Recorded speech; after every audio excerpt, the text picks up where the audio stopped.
Howard. Hey. That's right, Howard. Yeah. Hey. My parents named me Howard. Hey. That's my real name. Some people think it's my stripper name. Yeah, I would have thought you would have changed it to that. Yeah, you know. When I went into radio, I decided Howard would be a catchy name. Right. No. Good morning, Artie. Good morning. So, no, Artie, all chipper. I am a little chipper. Yeah, I got a lot of sleep last night. Look at you. Well, I put my arms around him yesterday and made up, you know, he was upset. Right. Yeah. He was hurt. No wonder he got a good night's sleep last night. Yeah, now he's fine. There's nothing a hug and some warm toast couldn't fix. I give Artie 5 pieces of toast every morning because I don't eat bread anymore. Yeah. Do you eat them all, Artie? Usually I get through them all by like 8 o'clock. All right. So you eat toast throughout the show? Yeah, Artie's packing on the weight that I'm taking off. Figured I need it.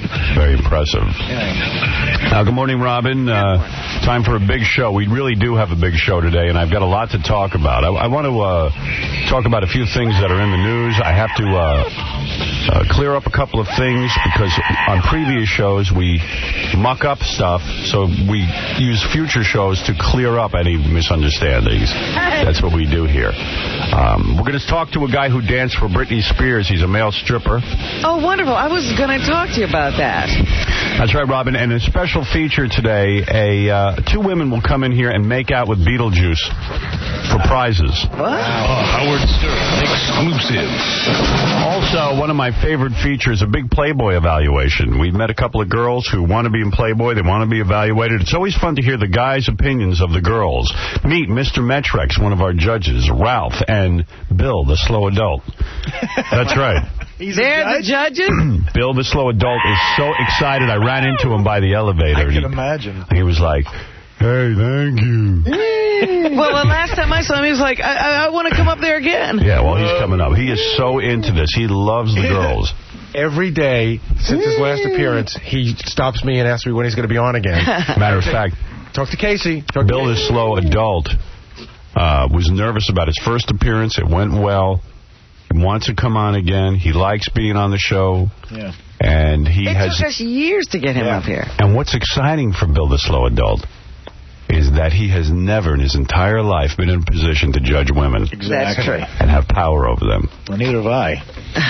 Well, one day you're going to be a judge. Okay. Well, just eat your toast, Fatso. I'll tell you something, Howard. Yeah. Bill has been like the 12 days of Christmas. Right. About 2 weeks ago, he started going, Gary, 11 more days. I'm coming in 11 days. I'm coming to judge. I go, I know. Oh, he was counting 10 days, down. 10 more days. Bill, the slow adult, can tell you how many days, not till Christmas, no, but till coming on here and judging women. I'm surprised he can count backwards. That's right. Every 10th word, he just says Anne-Marie. Yeah. Anne-Marie. I'm going to go with Anne-Marie. Anne-Marie comes out slowly. Everything else comes out very fast. Right. Well, Bill, the slow adult, will be here, and also you'll meet Mr. Metrex, who is very, very particular about how women should look. And is he very, very buff? Yeah. Oh, he's Mr. Metrex. Crying out loud. If he ain't buff, nobody is. What kind of a name, do you throw around like that? And tomorrow, a very special Howard Stern. Porn star Mary Carey and her retarded mom will meet Gary the retard, and with any luck, the retarded grandmother will be coming in. The slow grandmother. Slow grandmother, okay. So we have a lot coming up, a lot to be thankful for around this time of year. Absolutely. We should all join hands and pray. Yeah. So thank God for all the gifts we get. Mrs. Carey, the slow grandmother. I can't wait to see Beetlejuice make out with a couple of women. Well, just sit right in your chair. Sit in your chair and you'll find out what happens later on this show. We got to take a quick break. We'll come back, tell you everything that's going on.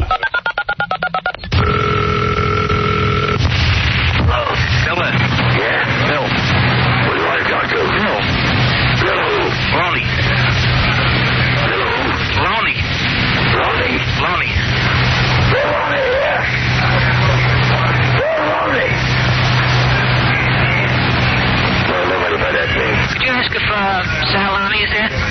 Salani? Yeah. Salani. Salani here. No, he's not there. Okay, thanks a lot. I'll see you later. I'll be down there. Right. WNDE, Honeoye Falls, Rochester. Now back to the Howard Stern Show on 95.1 The Nerve. Hey, this is Mac Man, Bernie Mac, and you're listening to not-so-good-looking Howard Stern. I mean, I've seen better faces on a pirate flag, okay? Howard, but you still my boy. Who you with?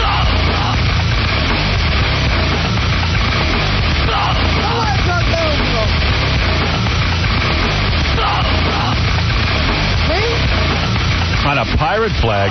Yeah. That's funny. Looking tight. Aye? Aye? Hey, now. Well, where do I begin? Do you want an update on what's going on here at the radio station vis-a-vis the Christmas party? Yeah. Okay. Yesterday I got on the air and I revealed in a Howard Stern Show exclusive. That's right. In a Howard Stern Show exclusive. Howard Stern exclusive. That our radio station here in New York was not having a Christmas party.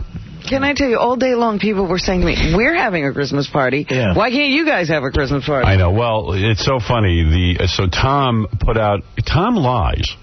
And he thinks we're all dumb. He went around telling everyone that this, and he said it on the air. He goes, well, I checked around and no one was really interested in a Christmas party. Which, department heads. Yeah. So we did our own survey and checked with the department heads.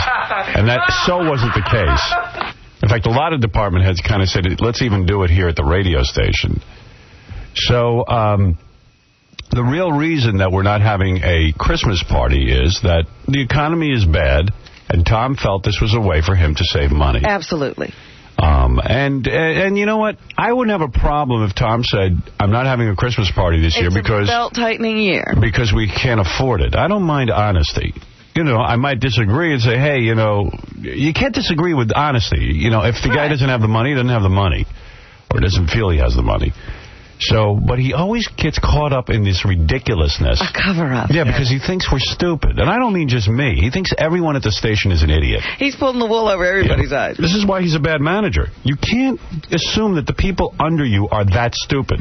He would wind up being Nixon if he were in the White House. Oh, he'd screw it all up. He would wind up taping himself, doing everything wrong. And my feeling on management is that, I'm not a manager per se, but I do have a show, and a lot of people do work with me in a lot of different ways. And sometimes you do something nice. You have a party, or you do something to reward people. It's a morale booster. Or around Christmas, you send them a gift.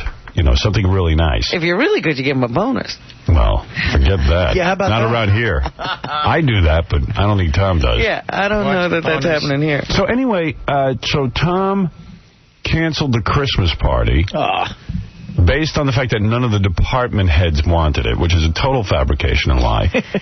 And it's just funny to me how things get out of hand, because it's something dumb like a Christmas party. Believe it or not, I think if I was a manager, I've seen it in other companies, one of the nice things you can do at a company is have a party where people can get together outside of the work environment. And believe it or not, come the new year, they feel closer to one another. Right. And it does help. I'm not saying it changes everything, but it's something nice to do. And it actually costs you little compared to what it would be to bonus everyone. Right.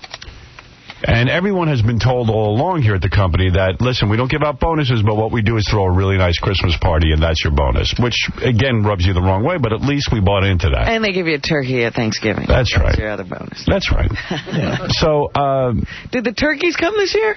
Anyway, I found out, I did a survey also, and in fact, I want to thank Tim Sabian over at WYSP in Philly, who called us and invited us to his Christmas party. Wow. Yeah. Even YSP is still having a Christmas party. YSP's having one. We got to go down to Philadelphia for a Christmas party? Well, a lot of us are going. I'm going. Are you going to go? Yeah, I'm going down. Philly. Oh, I want a Christmas party. Let's have a whole bus trip down to Philly. Yes, we can go to a party. I'll take everyone at the station. What do you think of that? Right. I'll take our whole station down to Philly for the big Christmas party. We need a party. Well, all the stations in the Infinity, CBS AM, INS, FAN, NEW, YSP, they're all having Christmas parties. So this wasn't like an Infinity-wide thing. This was just Tom. And I heard rumblings that Tom was called out on the carpet by the big man yesterday about it.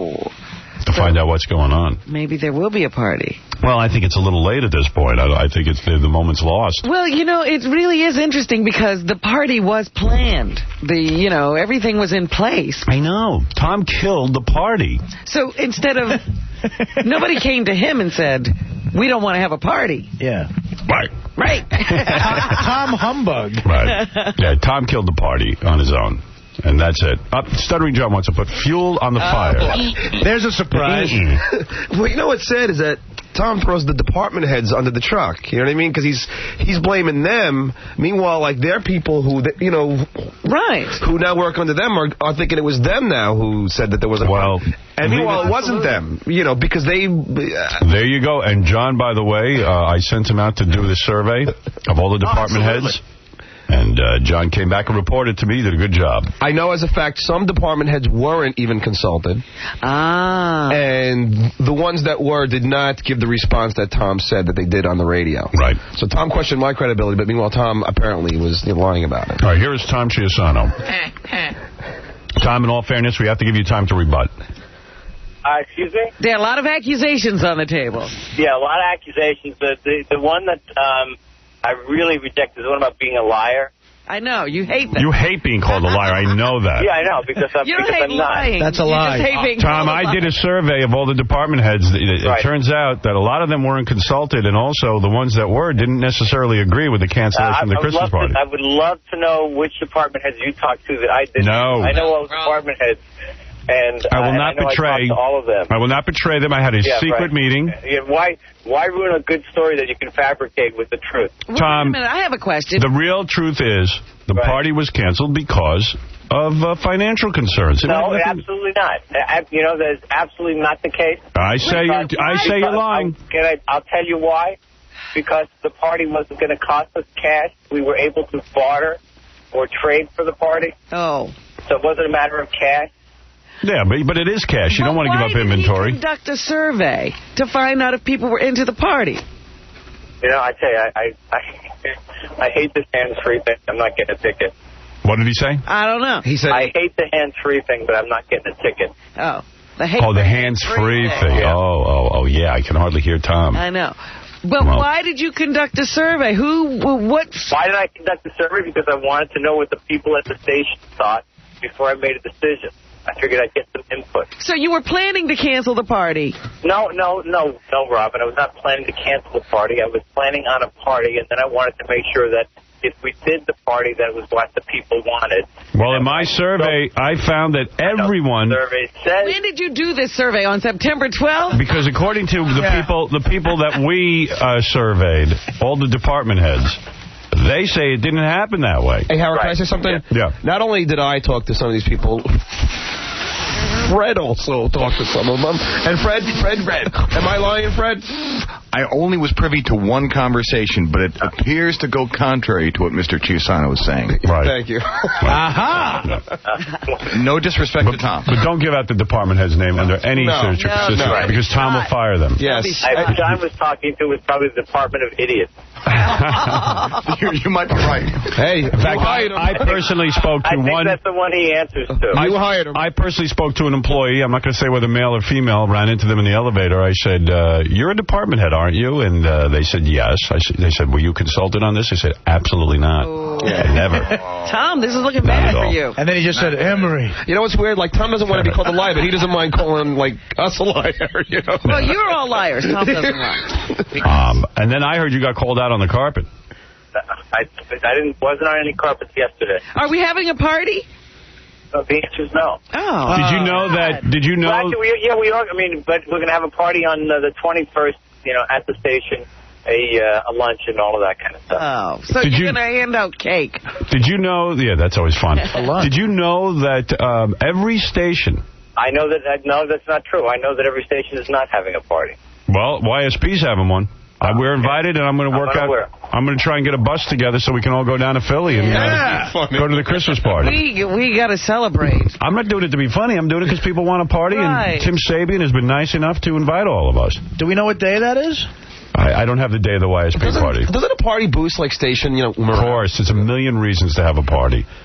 And the other thing, Tom putting it on the department heads makes them, as John said, they're workers. The bad guys. Then hate them. They took away the party. Tom made the final decision here. Tom's not trying to put it off on anybody.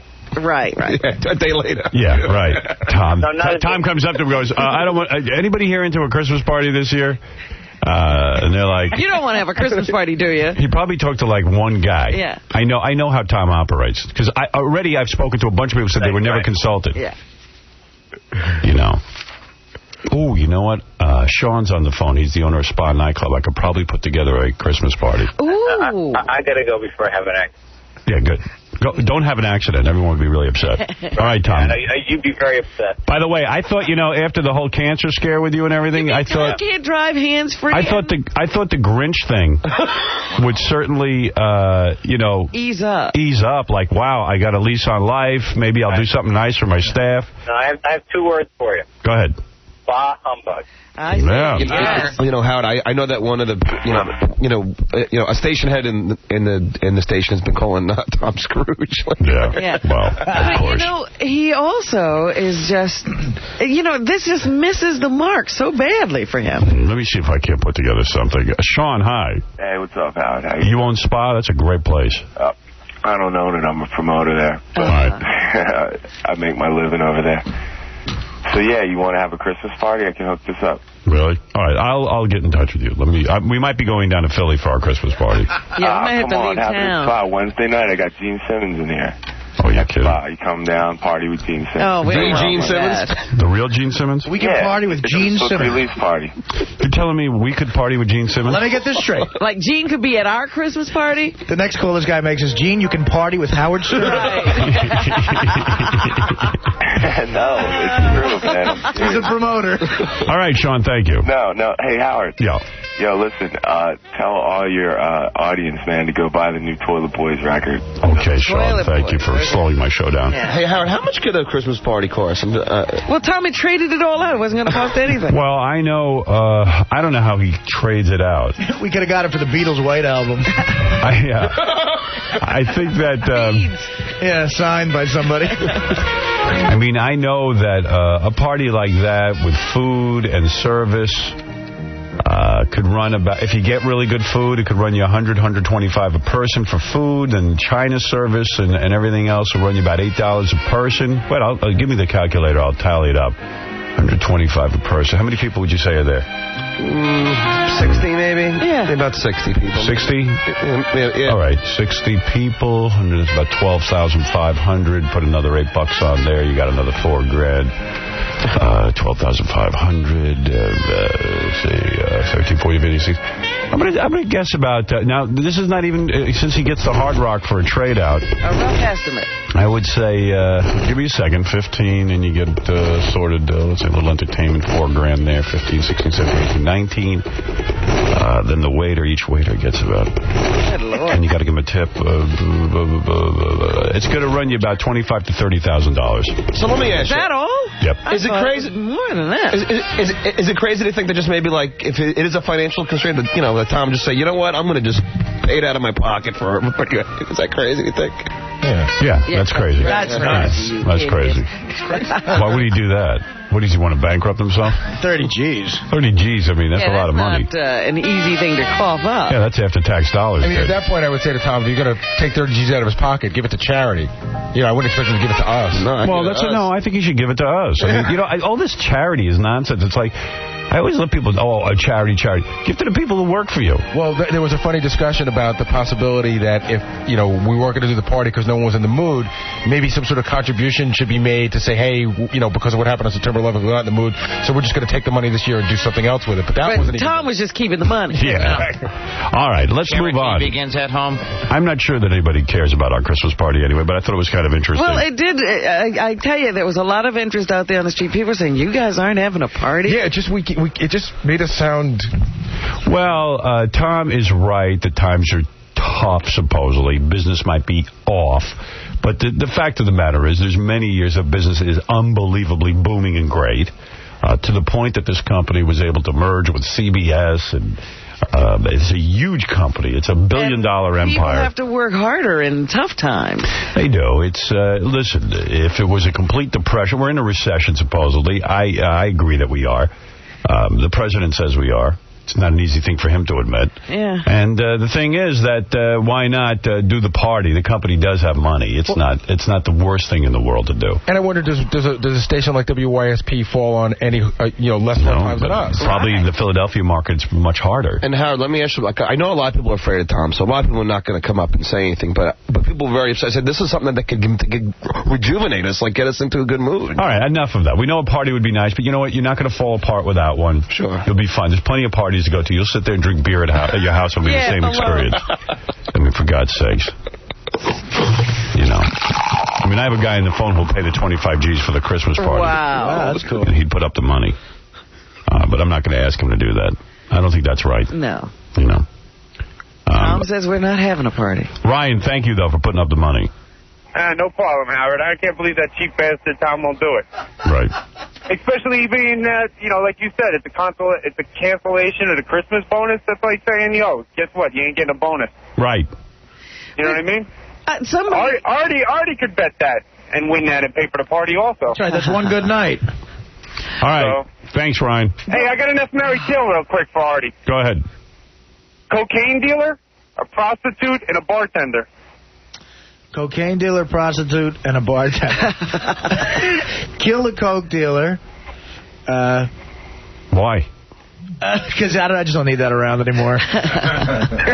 Assuming the bartender's a chick, F her, and then marry a prostitute. Yeah. Marry a prostitute. That'd be a good I saw a trailer for that movie you're coming out with, Game Day. Oh, yeah. I'm not... Well, yeah. It's on the internet, right? Yeah. All right. Thank you. It's too inside. Crazy. Mary Ann from Brooklyn. Yeah, hi, Howard. Howard, he's a big Grinch, that Tom Chiasano, because you know why? We're all going on with our life, and I'm putting up my Christmas lights as usual, even though I don't have Jody anymore, but I want to make it cheerful and push through. If President Bush tells you go along, why can't he have a party? I never heard of such a stupid thing. And you know what, Howard? If it wasn't for you with High Pitch Eric getting beaten up by your fish and the Bagel Girl, you have made nothing but us laugh, and it's been incredible, Howard. You have been so funny. Well, what's funny so uplifting for the holidays. You have brought a lot of joy. So all I could say is, oh, holy Howard, what would Christmas be without thee? Howard, you're the greatest. And Tom is a big Grinch. If Tom wasn't worried about the financial aspect, then why did it go from the hotel we have it at every year to Hard Rock for trade? And secondly, if it was for trade, why not have it? I can't believe, Howard, it's a money issue. I just think it's like he said, bah humbug. No, it's a money issue. It's a money issue? Oh, yeah, he thinks he's saving. He thinks, he's saving 20 grand. Tightening. I'm tightening up the belt. Tightening. I don't believe it, Howard. You all have to tighten up belts. We're all in the same predicament. All right. Everybody's economy is the same way. You made the point, Marianne. I agree with you. Thank you so much. Were there turkeys this Thanksgiving? I don't remember. I believe there were. Yeah, there were. Yes. Well, I'm happy to say we are with a great radio station. Phoenix's very own KZON 101.5 The Zone. We're back. And I want to say that not only is it a great signal, but a great bunch of guys. I'm thrilled to be on the station. And I'll give you a bit of history in the marketplace. There's a guy, a disc jockey, a morning guy, who's been on the air for 20 years in Phoenix named Dave Pratt, who we were going up against. And they went to Dave. Dave is on KZON. They went to Dave and they said, Dave, we have an opportunity, a rare opportunity to get the Howard Stern Show here. Dave said, you know what, I'm a big Howard Stern fan. I love Howard Stern. I've been doing this morning thing for 20 years. I'd love to move to afternoons and let Howard do the morning shift. Guy had no ego about it. It was no big deal to him. Cool. And he said, man, we'll have a kick-ass radio station. We'll be bookends in the afternoon and in the morning. Good for everybody. And right on to Dave Pratt. He's a brother, and we're thrilled to be on KZON in Phoenix with Dave Pratt at 101.5 The Zone. So we feel real good about that. And we love Phoenix, and Phoenix market's always been great for us. And screw everybody else. That's all I can tell you. Yeah, I got to get back to Phoenix. I like that area. Yeah, we love it. We love it. A lot of hot chicks in Phoenix. A lot of hot chicks, a lot of hot weather. Yeah. Oh, very hot weather. Don't go there in the summer. Baby. Cactus. They closed down Arizona in the summer. Well, you know, they actually, I told you once I went there in the summer, and the guy at the airport, they actually walk you to wherever you're going, because most people get off the plane and faint. So Right. they have somebody walk you wherever you're going. They also have that great senator, John McCain, who hates us, but we don't care. We still dig the dude. Well, we don't know that he hates us. He said some bad crap about me, I think. We played the thing. It wasn't really all that horrible. He just said he didn't listen. All right. That's bad enough. He was goaded into it. He was goaded into it. Yeah. He really loves us. Okay, so there it is. That's the news. KZON 101.5, The Zone. Now, a couple of days ago, I played a tape on the air of Tony Bennett at the Thanksgiving Day Parade. Yes. And I said, you know, Tony's one of those guys who's been around as long as Frank Sinatra. And while Frank Sinatra was decaying, couldn't sing anymore, Tony Bennett, a guy in his 70s, was in full voice. He was doing great. And terrific.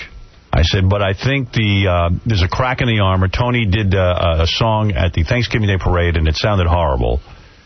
And I went on the air and I played it. I'll give you a sample of that. The incredible Tony Bennett. It was really whacked. And I said, I'm afraid Tony... Those reindeer had a very shiny nose, and if you ever saw it, you would say it even glows. All of the other reindeers used to laugh and call their names.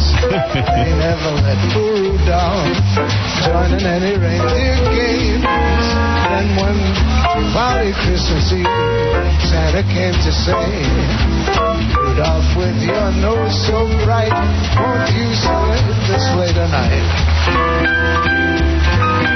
Anyway, I love Tony Bennett. I think that guy's cool. He's been on the show a couple of times. Yeah, a lot of times. I was just afraid that maybe at 75, Tony had gone completely senile. Time had caught up. Right. But anyway, we received a phone call from the great, what's his name? Doug Bennett, right? Danny Bennett. That's his son's name, Danny. I've met him 100 times. And Danny said, look, here's the deal. They went out on this Thanksgiving Day parade. They had no monitors. Tony couldn't hear a goddamn thing the musician was playing. He was winging it on a wing and a prayer because the sound system was so screwy that Tony has all his marbles, that his voice has never sounded better. He's singing better than ever, but he took a bad situation and made it as good as he could. Let me say this. Yeah. Why isn't Tony calling? No, Tony would call. Here's the deal. Yeah. He does 100 dates a year. The guy's 75 years old. He's got his biggest selling album out right now. And Danny, who's a really good guy, said the best thing. He says, if my dad gets into that weird area, he goes, I'm pulling him right off the stage. Right. He says he has not gotten... Danny, I know Danny. And Danny's not the typical son of someone famous. Right. He's a pretty down-to-earth guy. And he always said to me, he promised me once when he was in here, he said, if my dad ever gets to that weird area, I'm pulling the plug on him. See, because I have the feeling that a lot of times the kids keep them out there because they're angry. No, actually, Danny says they got enough money. They don't need to keep them out there. He's actually got Danny's got a whole thing going on. You know that him and Tony did, I think it's called Total Request Live, or that TRL, that A&E show. That you know, show. the one where you go on, and Tony did the original one. Danny produces that now. He was just, flying out to Danny doesn't need to keep his dad out there. It's not about needing to. Look, Frank Sinatra had plenty of money. Why was he still out there? Yeah, but Tony's always conducted himself in a professional way. All right. I'm giving him the benefit of the doubt, that's all. So, evidently, it was a weird sound system. Is that correct? And there was nothing. He rehearsed the night before. They wanted him to lip sync. He said, no, I want to sing live, and then he could not hear the monitors. Right, well, there it is. Robin, you think some people are mad at their parents and they let them make fools of themselves? Absolutely. That would be Robin. I can tell you. No. There are plenty of people doing it. Robin's mom is still out singing. I can tell you, my parents are huge Sinatra fans, right? And they've seen him a bunch of times. And they saw him at Westbury Music Fair when he had gotten into that weird area. And his son was his music director. Right. And my parents said it was the weirdest thing they ever saw, that the son stood on the side of the stage. Frank couldn't remember the words. And his son, made faces at him and mocked him. And they said it was really odd. Well, of course, because Frank did that his entire life to his son. He was a horror scene to that son.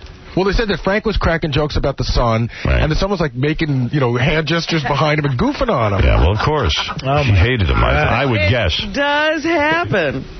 All right, we were wondering also about, and yes, we are moments away from Beetlejuice making out with two women. I know everyone's excited about that. All right, Beetlejuice, you calm down. I like that down zone. You anxious to kiss the two women? Somebody drunk down. All right. Hey. Okay.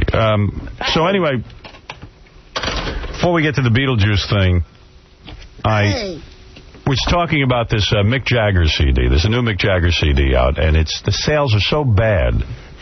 He sold 900 in England. That's it. That's unbelievable. Right. Now, not that anybody's ever liked a Mick Jagger solo album ever. But they never sold this badly. Yeah, but I figured we'd bring it in and listen to a little bit of it. Is it as bad as we think it is? Yeah. All I know is King Norris sells more. There you go. If I put out an album in England, I could get close to 900. Yeah. Sold. I mean, just from your relatives. Yeah, what the hell? All right, here we go. Mick Jagger's new CD is called what? I guess it's called... Old Fart. Oh, here we go. Doesn't Mick Jagger. It's called...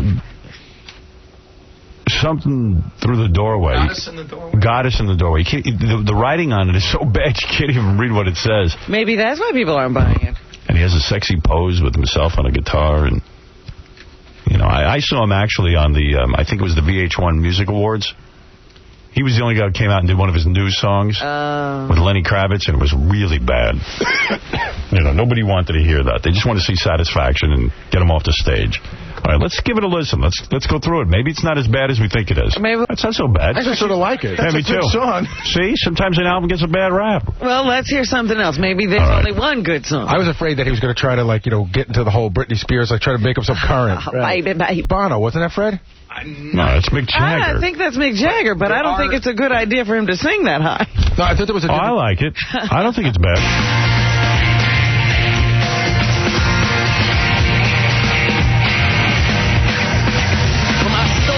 No, it has nothing to do with Mick Jagger. I'm reading the liner notes. What? I mean, it has nothing to do with you two. I thought maybe somebody was singing with him. Yeah. I know he contributed to the record. Yeah. Maybe he contributed, but it's not that track. There's no mention of Bono on that. I don't know. It doesn't sound so bad, but maybe it's just that his time is over. You know, people don't care. It's not relevant. You know, nobody wants to see him up there or something. I don't know what it is, but it doesn't sound so bad. Yeah, I would go out. I might pay I don't know for that I'd buy it. But I would listen to it. See, there's the sign of a good record. Well, I don't buy it until the radio makes it a hit. You know what I'm saying? What do you buy, Robin? Like, what's the last record you plunked down money for? She doesn't. Right. Please. Right.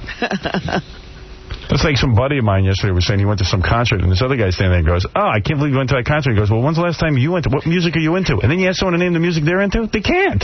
Yeah. But I go to concerts. Yeah. What was the last concert you went to? What was the Dysfunctional Family Picnic? Oh, yeah. So you're not a big music goer. We're out of the demo. Sandra Bernhard, you saw. Yeah. Well, yeah. Singing. There's supposed to be a good Lenny Kravitz track on the CD, but I can't tell from the liner notes which is which. It's so confusing. It's written like Spin Magazine with writing all over the thing. What track? No, that second song was Bono singing, Howard. That's Bono? Yeah, Why would Bono sing? No, it starts out with Mick, and then Bono took a line, and then Mick, and then Bono. Oh, I can't tell the difference. I couldn't either. It is. I don't either. You know what? Who cares? You know what? I'm going to go get you a song. He did a great song with Lenny Kravitz like 2 solo albums ago that you would love. Yeah. Well, anyway, so it's probably not as bad as they're making it out to be. It's just... Nobody cares. Nobody cares. A lot of crap music sells good, though, nowadays. You know? Yeah, but not this crap. You got to have other crap. You got to have a belly shirt. That's it. Belly shirt crap. Yeah, okay. Eric, you're on the air. Hello there. How is it, Tiger Woods? How are you? Hello, Robin. Good morning. All right, Melrose, go ahead. You're on the air. Howard. Yeah. All right, John screamed this tape already. He heard it. Okay. Yesterday you told me you want someone to hear the tape before they play him. What am I listening to? This is Larry King on Montel Williams talking about how he met his wife and how he used Al Pacino to impress the woman when he met her. Larry King is such a narcissist. Yeah. I mean, of the worst order. That not only is he a womanizer, which is hard to believe with that face. Well, not only usually what a womanizer looks like. Not only is he a womanizer, but and I don't know how he gets women to go along with it. But he is this weird sort of guy who has to have a story that involves famous people. Like, the wife wouldn't even be worthwhile unless there were famous people involved. I can guarantee you that Larry King probably has very few friends that aren't famous. And you know Al Pacino has nothing to do with Larry King. Let me hear this story. This is great. And by the way, Montel introduced Larry as the king of all media. Yeah, and by the way, oh, please. Put him on any network. Put him on a morning radio show. He couldn't get a friggin' rating. Larry King He's of the only guy to radio. work overnights for years. Exactly. Go ahead. They put him on finally in a regular daytime slot. He was off the air in a couple of weeks. They put him on in the afternoon, Larry King. It was horrible. I mean, let's be honest about it. Okay. Ready? Go ahead. Let's talk about this wonderful girl for a second. How did you meet her? You saw her on a Rodeo Drive. I bumped into her in front of Tiffany's. It's cost me big. Wait, no, I've always wanted to ask you one thing. You've been married at that point in time 5 times. 5 times. 8 times. 5 times. So, dude, wait. Hey. So, wait. You know I'm experienced. That's right. But you're married 5 times at this point. You got a divorce. I think I'm never going to get married again. Never going to do it again. I've got 3 grown children. I know this feeling. Doesn't enter my mind. And I bump into this girl, and I go, oh, jeez. You know, and I'm 26 years older than her. Oh, there she is. You got it? That's Sean. Look at that. Sean. Look at that face. Oh, my gosh. Oh, my gosh. So you see her out in front of Tiffany's. Throw up. You took her back in the store. No. What'd you do? We had a conversation. We had another conversation. And then we decided we're going to have dinner. She's going to be in New York. And one of my friends is Al Pacino. I'm not name dropping. It's just part of the story. Sure you're not. And I said to Al, I met this girl. She's coming into New York. This could be trouble. This could be trouble. He said, because I think I could really like this girl. And I didn't plan to get serious with anyone again. I'm going to throw up. And he says, well, maybe I can help. Where are you having dinner? I told him where I'm having dinner. And he comes marching in. At dinner? Like a dessert. And he goes, hey, Larry! And he comes over, gives me a big hug. I look over at her. Mr. Impressive. There you go. Yeah, you like that? Okay. And he wound up reading a poem at our wedding. Now, let's talk about here's the wedding. The wedding that didn't happen. Howard. Oh, my God. That is the most disturbing story I've ever heard. I don't even know what to say. I think I need to listen to it again. Yeah, me too. It bears analyzation. I love that Larry King, meets this girl and has to have Al Pacino stop by the table to impress her. Because he knows nobody would be into him. Oh, how creepy. Like saying, this will be your life if you hook up with a decrepit man like me. Al Pacino will be just dropping by. Oh, I know Al Pacino. I'm not dropping names. Yeah. How about him falling in love, after just seeing her? How superficial. Yeah, he saw her on the street. Yeah. You're right. What is wrong with that guy? There's psychological problems going crazy. You can't even begin to know. I mean, yeah. In front of Tiffany, I meet this girl. Whoa. Whoa. I meet her in front of Tiffany. Whoa. His penis works as a shock. And believe me, it probably was he flew her to New York. She didn't spend a dime to get here. Oh, yeah. That's some first date. And she's 26 years younger. What is she, 60? Yeah, she's got to be younger than that. Then he goes, well, oh, good. I'll have Al Pacino stop by, and I'll get Brando to unclog my toilet. Yeah. Al. And then maybe she'll bang me. I understand. And what is this girl? And what is the revisionist history about the 5 wives? It's 8 wives. I mean, and I still don't understand how anyone could have Larry King on and not ask him about the Sandy Koufax story. That he claims he knows Sandy Koufax, and he doesn't. Sandy Koufax doesn't know him. Sandy Koufax issued a statement. He came out. Sandy Koufax has been hiding. He's worse than the Taliban. The guy lives in a cave somewhere. And he came out of hiding to say, I don't know Larry King. I just want to say this one thing. He never talks to the press. Amazing. He also claims to have been Jackie Gleason's best friend. I've heard him in interviews say he was his best friend. All dead people you can't check with. Letty but also, Jackie Gleason. What's with a guy that has to be friends with his famous people? Right. What is that? Hey, let me give a shout-out. I'm going to change subjects. Hey, thank you, Melrose. Thank you, Howard. All right, good job. Thank you very much. I want to say thank you to Tom Perrone and Steve Perry over at Dial-A-Mattress. What are they up to? They helped my mom out. They're so nice. They said, you know what? They helped her out, and they said, you guys have been so good to us, meaning, me and you and the show, that they were really nice to her. So my mom goes on. Unbelievable. I ordered a mattress from Dial Mattress. They wouldn't even let me pay. Oh, my. And so I said, why are they doing that for you? Why don't they do it for me? They did it for me. I call them. They make me pay. Yeah, you old crow. So, I was mad. Wow. I pay. So anyway, they were very nice to her. I thought I'd mention. And those guys are great, and they are very appreciative of the job we do for them. And, I think they're a great company. We appreciate them. Okay. So there. That's that. All right. I see that Beetlejuice is here. I'm getting a message on my computer. Are the girls here? Hey. I'm sure they are. Somebody drop down zone. Where's Beetle? Let's tease a little bit before we go to commercial break. Beetle. They got a little love seat there for Beetle. Well, this is going to be amazing. We've never seen anything like this. There's a nice couch with a lamp. That looks cool. Oh, goodness. Let me see if Beetle even knows what's going on today. All right. See what he's in for.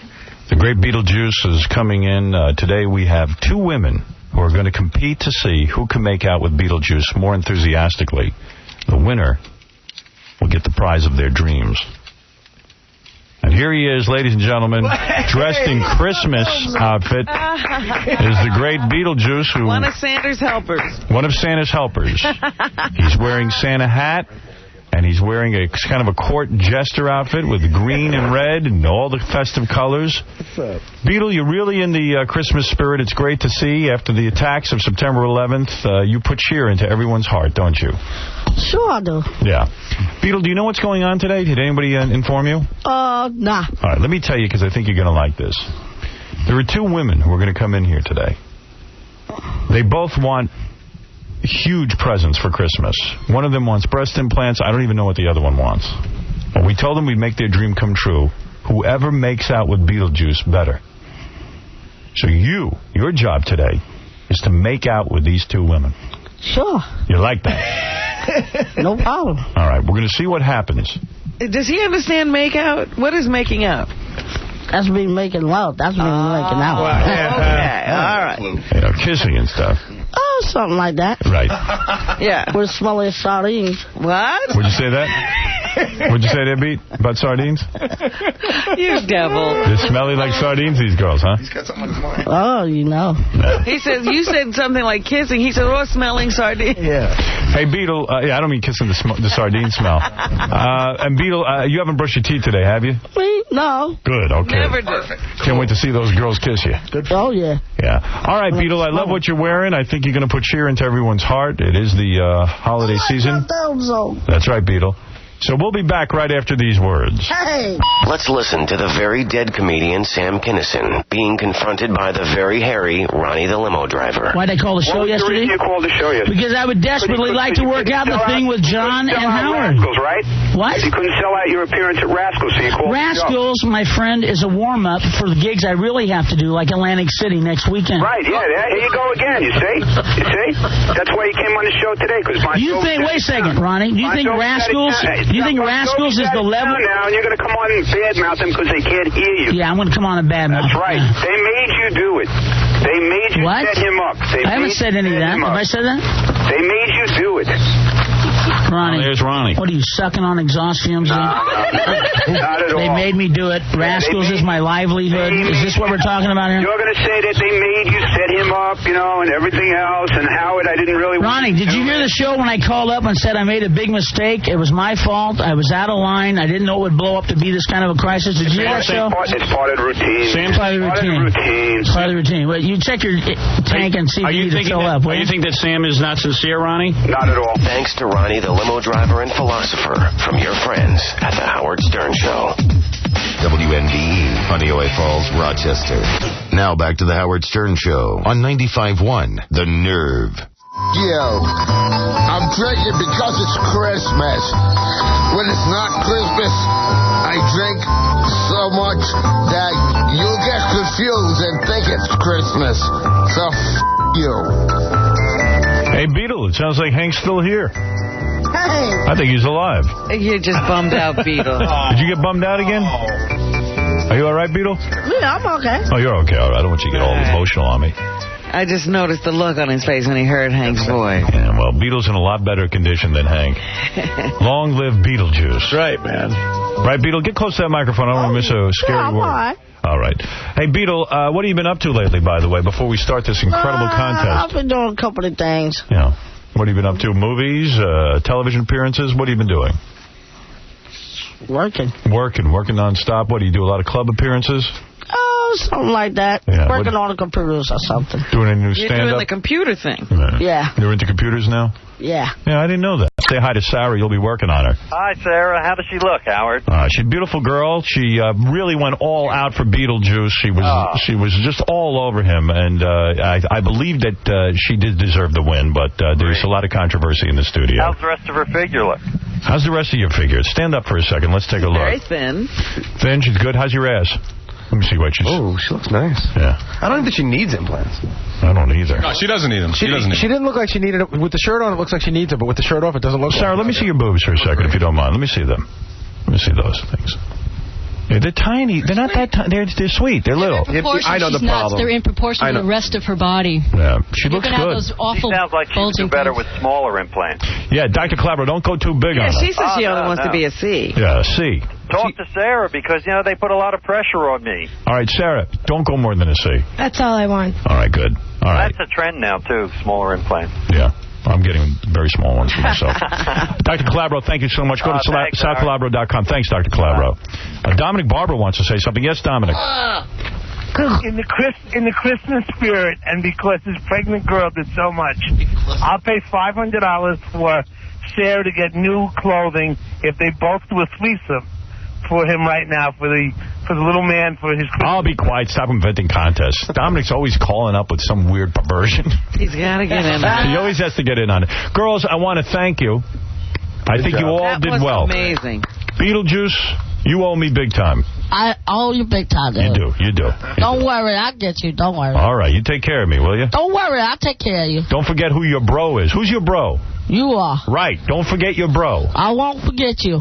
You know, bro ho ho. Bro in the hose. Bro in the hose. Bro to the nose. Bros in the heads. In the West. No West King. I'll tell you what, bros in the West.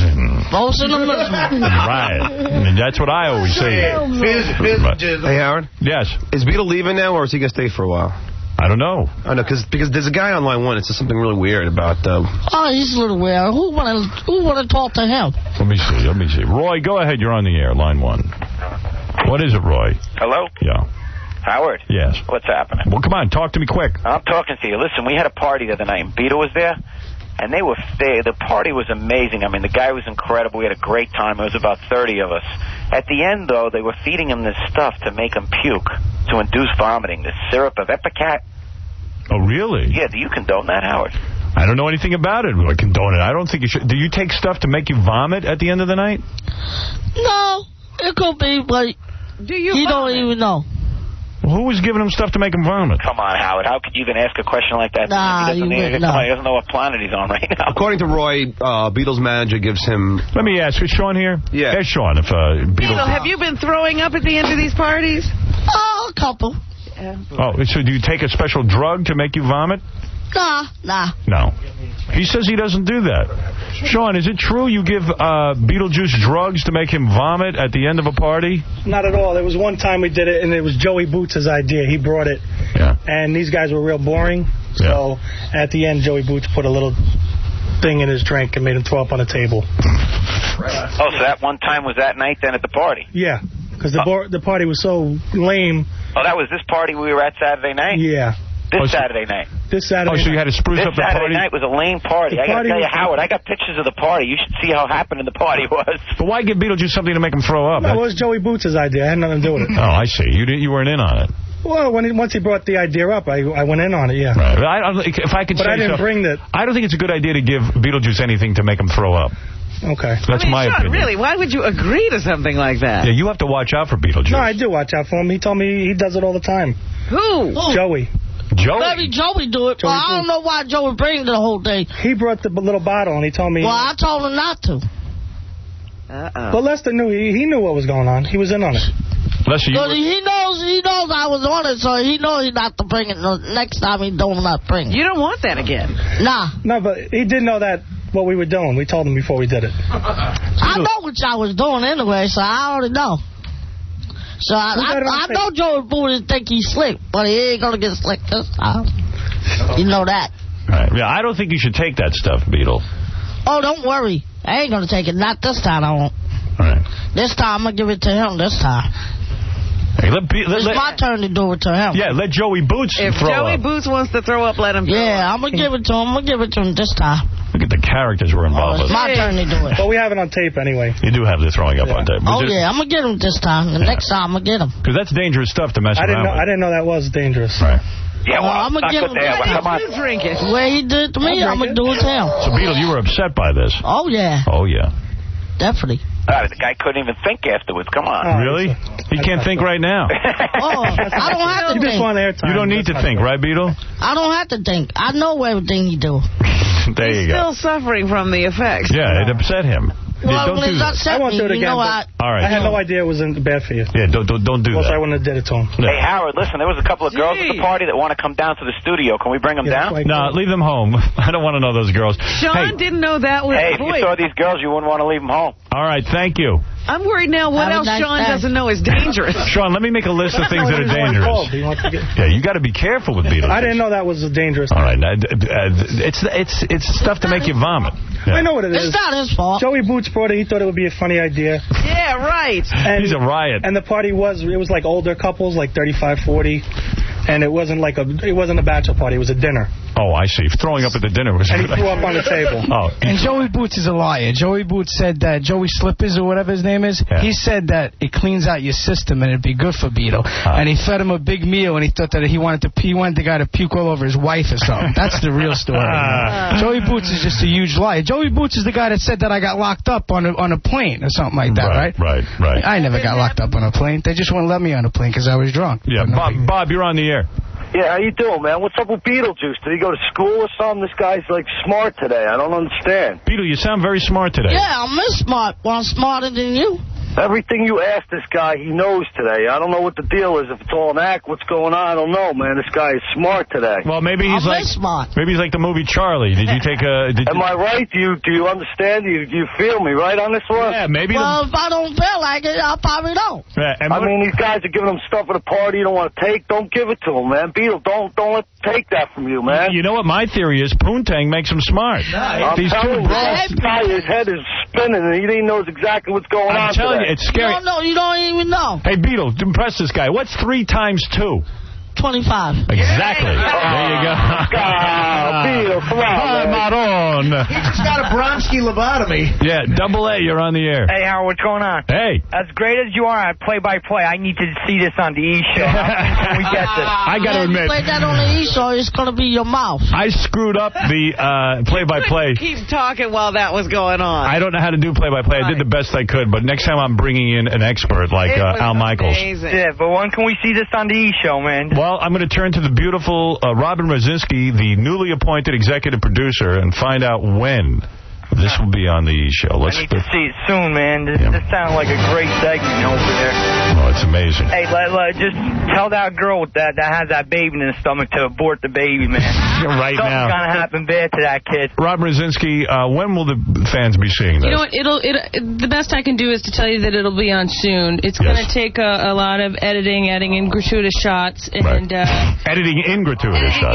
Gratuitous shots. Right. We don't want you to miss any of the action. Yes. Hey, Howard, if you go to line 1, Joey Boots is on the phone. Very upset. He said Sean's lying about this whole thing. Joey Boots, go ahead. Joey. Joey Boots is gone. No Joey Boots. Oh. Joey Boots is a fat, disgusting slob. Hey, Boots, stop busting chops, will you? Well, you guys seem to have a problem with Joey Boots. Boots is like the stalker. He's the new stalker. He wants to hang out with us all the time and stuff. Boots, stay home, bro. Stay home, and your teeth are green, bro. It's not St. Patrick's Day no more. What's the matter with you? That's a real exception. What's that? What'd you say? I said, that's a real exception. Oh, that's what I thought you said. Hey, Howard? Yeah. Yeah, Joey's back on line 1. Joey Boots, you're on the air. Hey, Howard. Hey, I never gave Beetle nothing, right? I bought it for me and Drunk Jamie to take and throw up. Okay? I don't know who gave Beetle what. I didn't give it to him. But that Drunk Jamie character right there, he tried slipping it in my beer like a couple of weeks ago. He's been doing it. Stupid. So, Joey, you say these guys are lying. I'm saying that guy Drunk Jamie's lying. Well, I could see that all of you... I'm just going to tell all of you. I mean, I think it's pretty funny. You brought the stuff. It was yours. That's funny. Beetle, you talk to him. Well, it was yours. You brought it, didn't you? Yeah, I did. I brought it. Well, Why you pouring it in people's drink then? I brought the hydro. Well, both the hydro, but then you shouldn't have brought it in the first place. Joey Boots, you're a crackhead, bro. I'm going to sing that song soon for you. What do you mean I'm a crackhead? Hey, dude, every time I go out with you, all you're doing is smoking crack, man. Crackhead boy. What do you put that on me for? You're a crackhead, man. You are a crackhead. Hey, what you do when you smoke crack, don't you? All he does is he what you do? You smoke weed every day, don't you? I like to smoke the weed, you know? Joey. You smoke weed, then you smoke crack after that. Hey, Joey, you don't do crack, do you? No, he doesn't. I've done coke a few times, but I'm a pothead. Hey, now, I know you're a pothead because you are a pothead. Now, Joey, Drunken Jamie, Sean, and Beetle. Yeah. I just want to make a point, because we have to learn from this experience. Okay. Never slip anything into anybody's drink without their knowledge.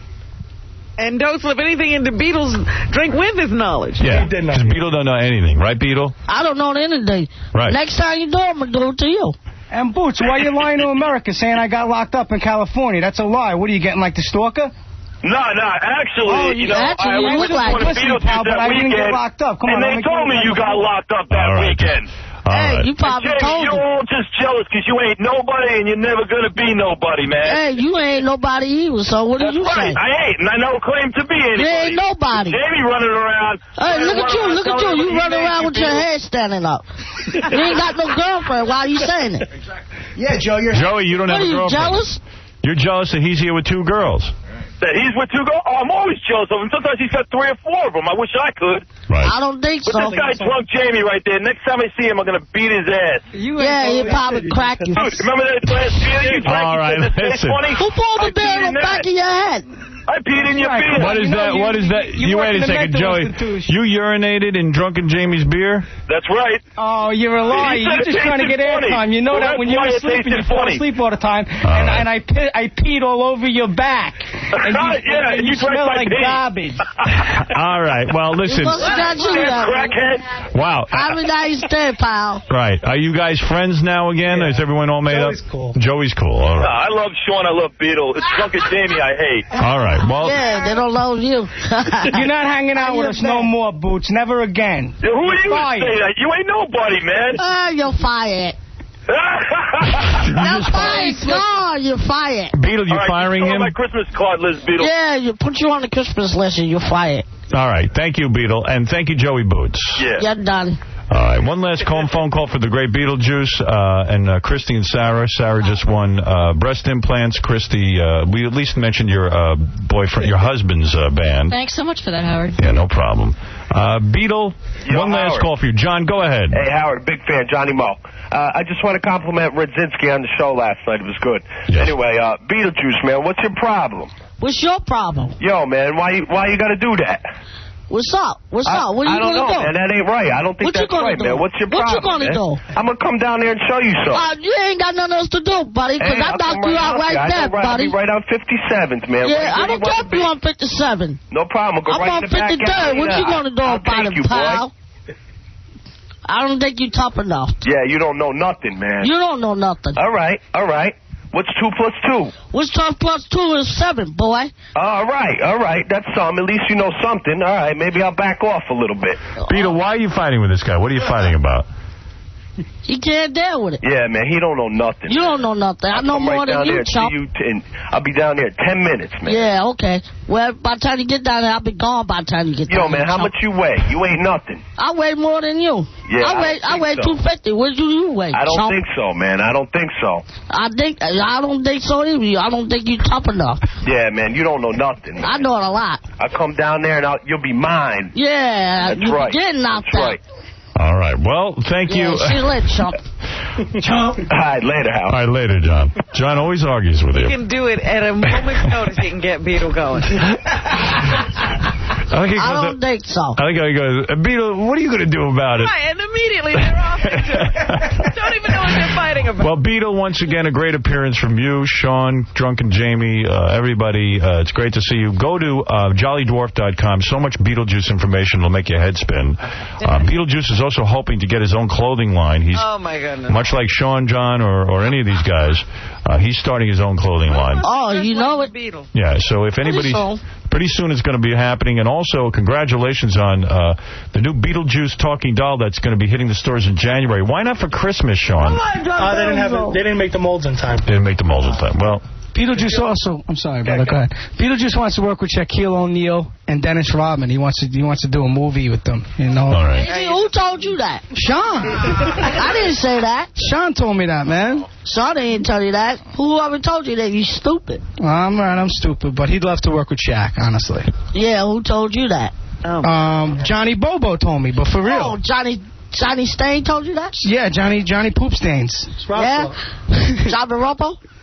No, honestly, another thing I wanted to say, Howard, real quick. I'm amused.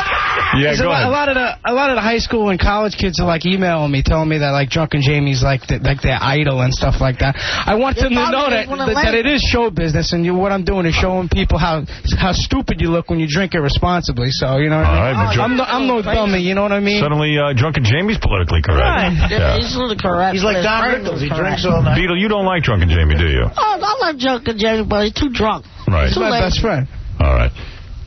Anyway, thank you guys, and congratulations. Just remember, if Beetle goes, the whole franchise goes, guys. All right? All right, we'll be back right after these words. She was the cute girl on Family Ties. Here's Justine Bateman and resident genius, Stuttering John. Hi, Justine. I'm John from WXRK. How are you? Hi, John. Good. So, let me ask you, how do you celebrate Earth Day? How did I celebrate Earth Day? No, how do you celebrate it? How do I celebrate Earth Day? Well, I'm doing a play right now, so I'm really just concentrating on that. You don't generally know what's going on around you when you're working, so. Yeah, I hear you. How's your new show, Sydney, doing? Well, that's Valerie Bertinelli's show, I think. I'm sorry. Do you laugh at Tina Yada's trying to make a singing career? No, she's actually got a very good voice. Really? Have you heard her sing on the set? Yeah. Should I look at the rest of your questions? Make sure. It isn't bad. It isn't bad. Do you think that Meredith Baxter Burney should have a longer name? Well, actually, I think it's probably just going to go back to Meredith Baxter now that Bernie's out of the picture. You know. Is that true? Well, I'm pretty sure. Did Scott Valentine ever slip you the tongue? No, I think he does that to his wife. Did Scott Valentine ever slip Michael J. Fox the tongue? No, but I'm sure he'd slip it to you if you. These questions are very odd. Did you ever hear of? Well, let me ask you a few more, and I'll explain. Was Michael J. Fox fooling around with Tracy Polling during the show? No, these are really. I'm not going to answer any more of these questions. Well, did you ever hear of? Well, this is going to be on the air. I mean, this is for the cause. For what? Well, this is for Earth Day and for. I know, but these questions have nothing to do with any Earth Day or. I don't understand these questions. I'm sorry. All right, could I just ask you? Was Michael? Oh, I asked you that. Did Arthur Miller write this play you're in while humping Marilyn Monroe? These questions are really up, and I'm not going to talk to you anymore. Justine, you're going to make some poor guy's life very long. You're listening to a man who would like to hump you anyway. Howard Stern. WNDE, Honeoye Falls, Rochester. WNDE, Honeoye Falls, Rochester. Now back to the Howard Stern Show on 95.1, The Nerve. Father of America, and he can't come out of the closet. Howard Stern. Whatever. All right, a couple of quick things. We get your email. Casey, bringing the email. Every day I got to remind him to bring in the email. We get your email and we get your voicemail. What we don't get is your regular mail because no one's going to handle it. Nobody's brave enough. Yeah, we don't want it. On the voicemail front, there's a whole bunch of things. Yesterday, my girlfriend Beth called in, and that woman who hates me calls in every day, who says I'm ugly and disgusting. Had much to say about that. Oh, boy, did Allison have the last laugh on you. Wow, did she screw you? You know, you and your girlfriend should stop going on the radio and talking about how much you love each other, because you sound just like Kathy Lee and Frank Gifford trying to convince the whole world how happy you are and how great your relationship is. Ha, ha, ha. Well, there it is. She really gave it to me. That's the zippity-doo woman. Yeah. Yeah. Zippity-doo. Why don't you put your big ugly woman? Zippity-doo.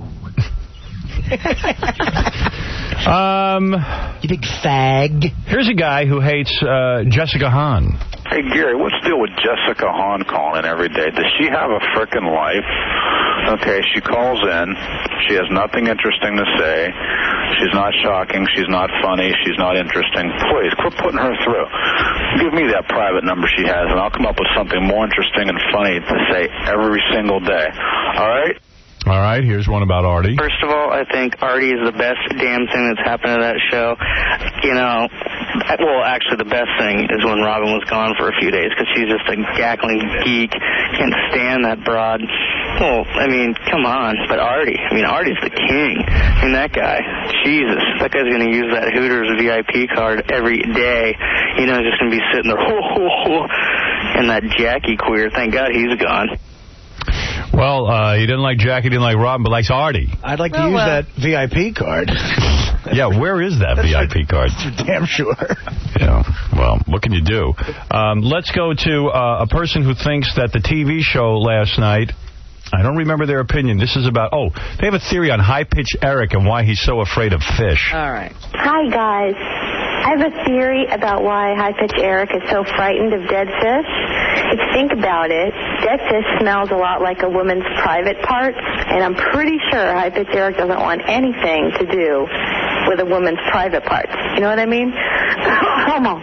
So that's my theory on that. Also, I love Gary, and I think that Artie deserves every single penny of the money that Jackie's sat on. Thank you so much. I love you guys. Bye. A lot of people love the High Pitch Eric show with the fish, Robin. That was a big one for them. Best show ever. A real winner. Kevin, you're on the air. What is it? Go ahead, Kevin. Kevin, you there? No, Kevin.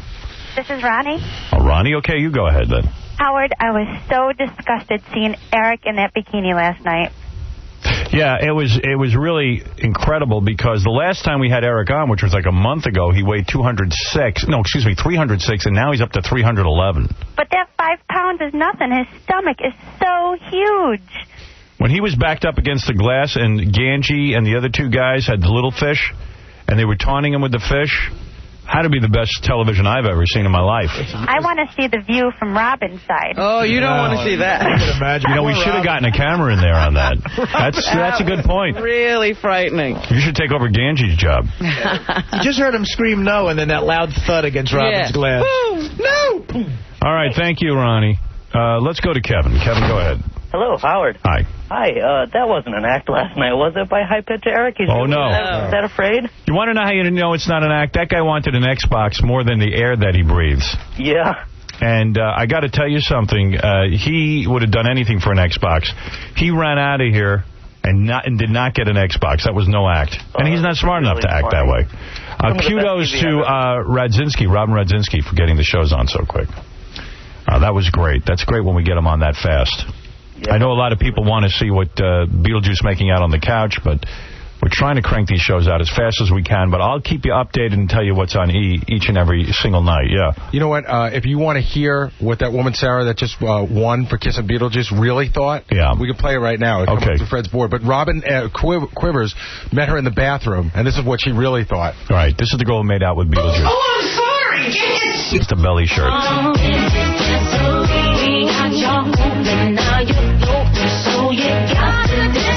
All right. She's one of the few that is around because she has a great voice. Yeah, she's good. Yeah. And she did a duet with Sting. It was just so boring. I fast-forwarded through it. But she's got a video out where people are shooting up heroin and all kinds of things. I don't think she's good. Yeah. OJ likes it. Yeah, she's good. OJ, do you like Mary J. Blige's new video where they shoot up heroin? Okay, she's good. She's good. Hey, how are you doing since your ecstasy bust? I mean, everything okay? Look out! Yeah, it turns out you didn't have anything to do with it, I guess. I plead the fifth. I was talking to a cop yesterday, OJ, and he said that they must have something on you, that they're just... Jesus! That they're just being very, very careful. Jesus! All right. Always careful with... Really, man? Who do you blame for this? Jesus. All right. Anyway, Jesus. That's it. Okay. That went well. All right, I'm going to bring in our 3 judges now for the big contest. Beating a dead horse. A lot of contests today. We haven't done this in a while. It's a Playboy evaluation. Women write us and say, am I good enough to be in Playboy? Our 3 judges today are Ralph, Mr. Metrex, and Bill the Slow Adult. Yeah. All right, we're going to evaluate a girl named Kendra. Where are the judges, Case? How dare you? Want to know? John, go ahead. You're on the air while we wait for our judges. John? Hey, do I tell you what I want to say? Yeah, tell me what you want to say. I'd be curious. Well, no, listen.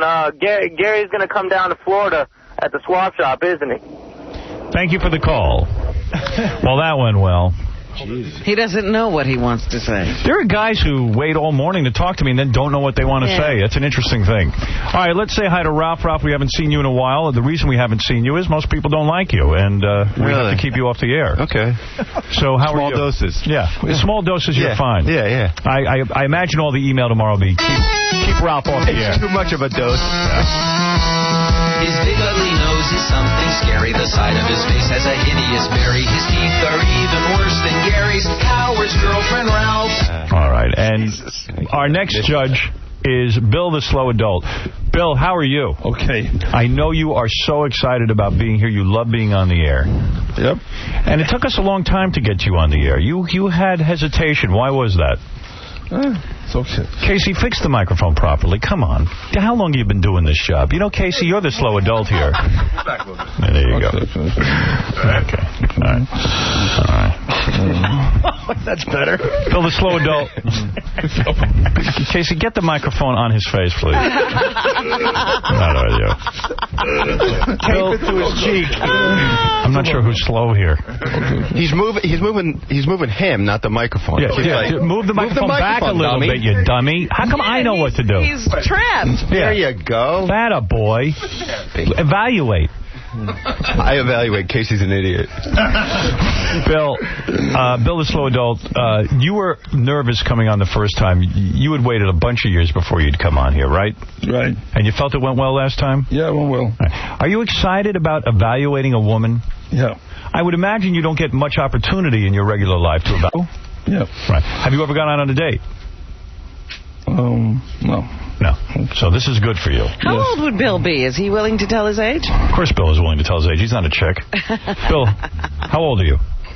57. 57? Really? I don't look it. No, you don't. He doesn't. You look every bit as good as Mr. Metrex. I take my job soon. All right, Mr. Metrex, I understand you are a professional bodybuilder and you look it. You're a good-looking guy. Mr. Metrex is Frank Seppi, who is a professional bodybuilder. How old are you? 29. 29 years old, and you've won contests and everything? Yep, and a fitness model. I've been on a lot of magazine covers and romance books. Is this who Casey has been working out with? Yeah, these no two guys. wonder he's happy about his workout. Yeah. Easy.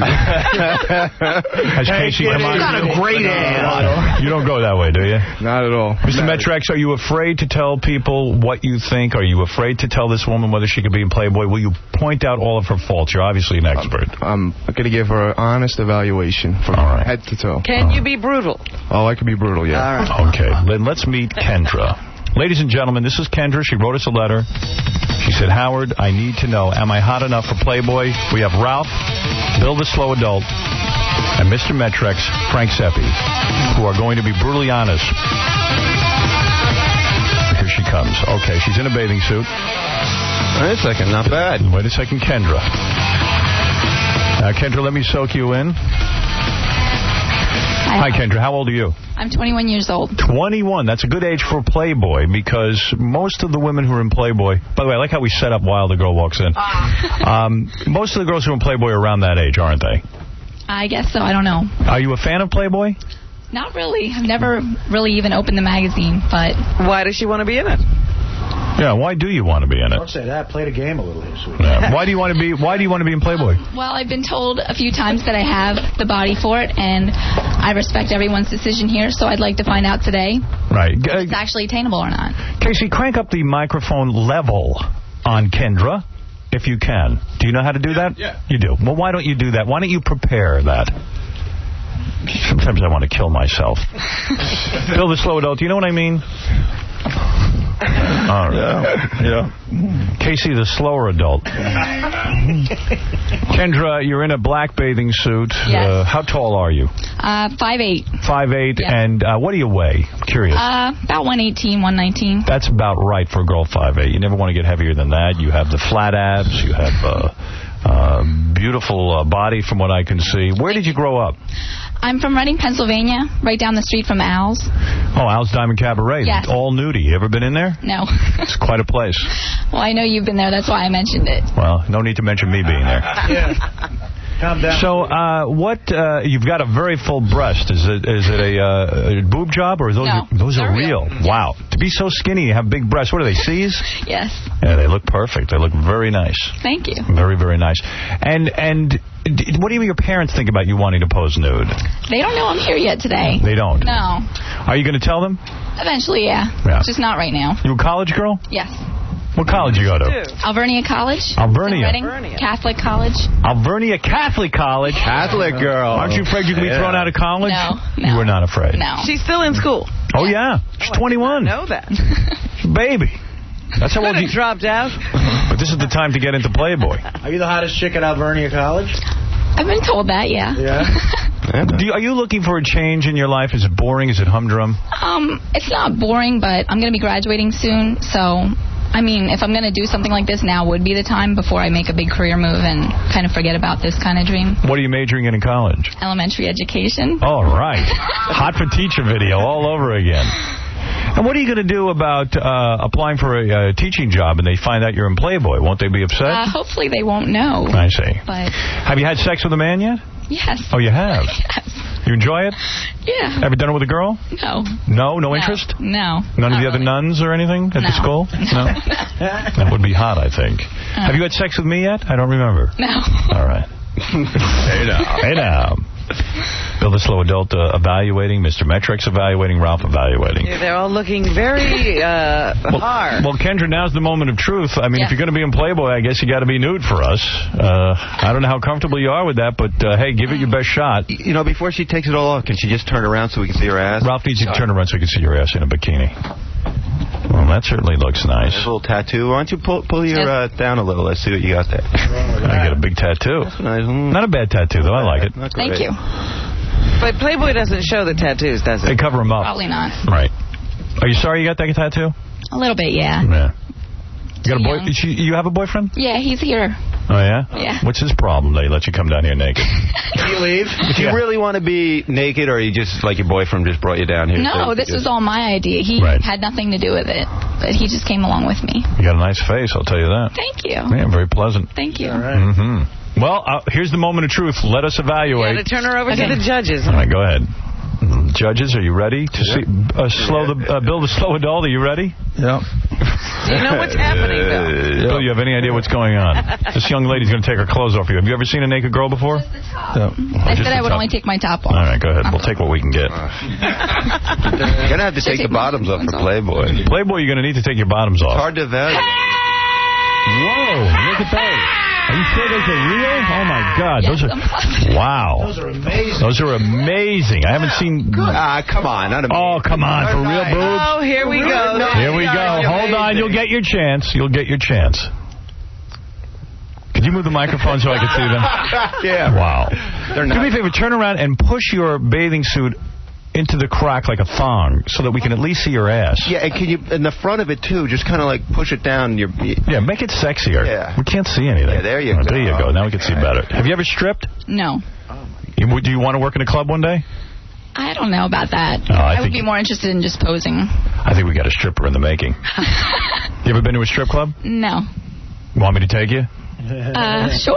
Right now? Yeah. Like we can get over there in a half hour. Put your bathing suit back. Leave it like that. All right, I'm going to go to Ralph first. He's he's been chomping at the bit. Give this girl an honest opinion. Kendra, she's tall, she's 5'8", blonde hair, 108 pounds, 118? 118 pounds, certainly thin, long legs, hasn't done lesbianism. How old were you when you started having sex? 16. 16? Yes.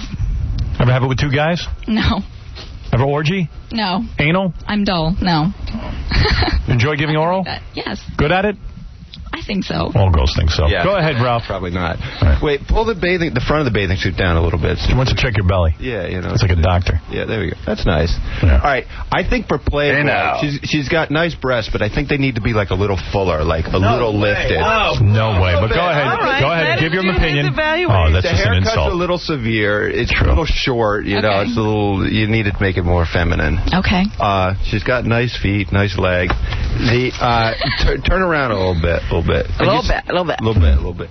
No, all the way around. There's nothing wrong with that ass. You know, like, it just needs to tighten. You see right here, like, there's little marks and stuff. You can't have that in Playboy. It's got to be perfect. You got to do airbrush. As Mr. Metrex, you got to do some squats or something, right? That'll tighten that right up. And you slouch. You kind of like, you're rolling your shoulders forward. Stand up straight. Mm-hmm. Put your chest out. Posture's not good. Posture, yeah.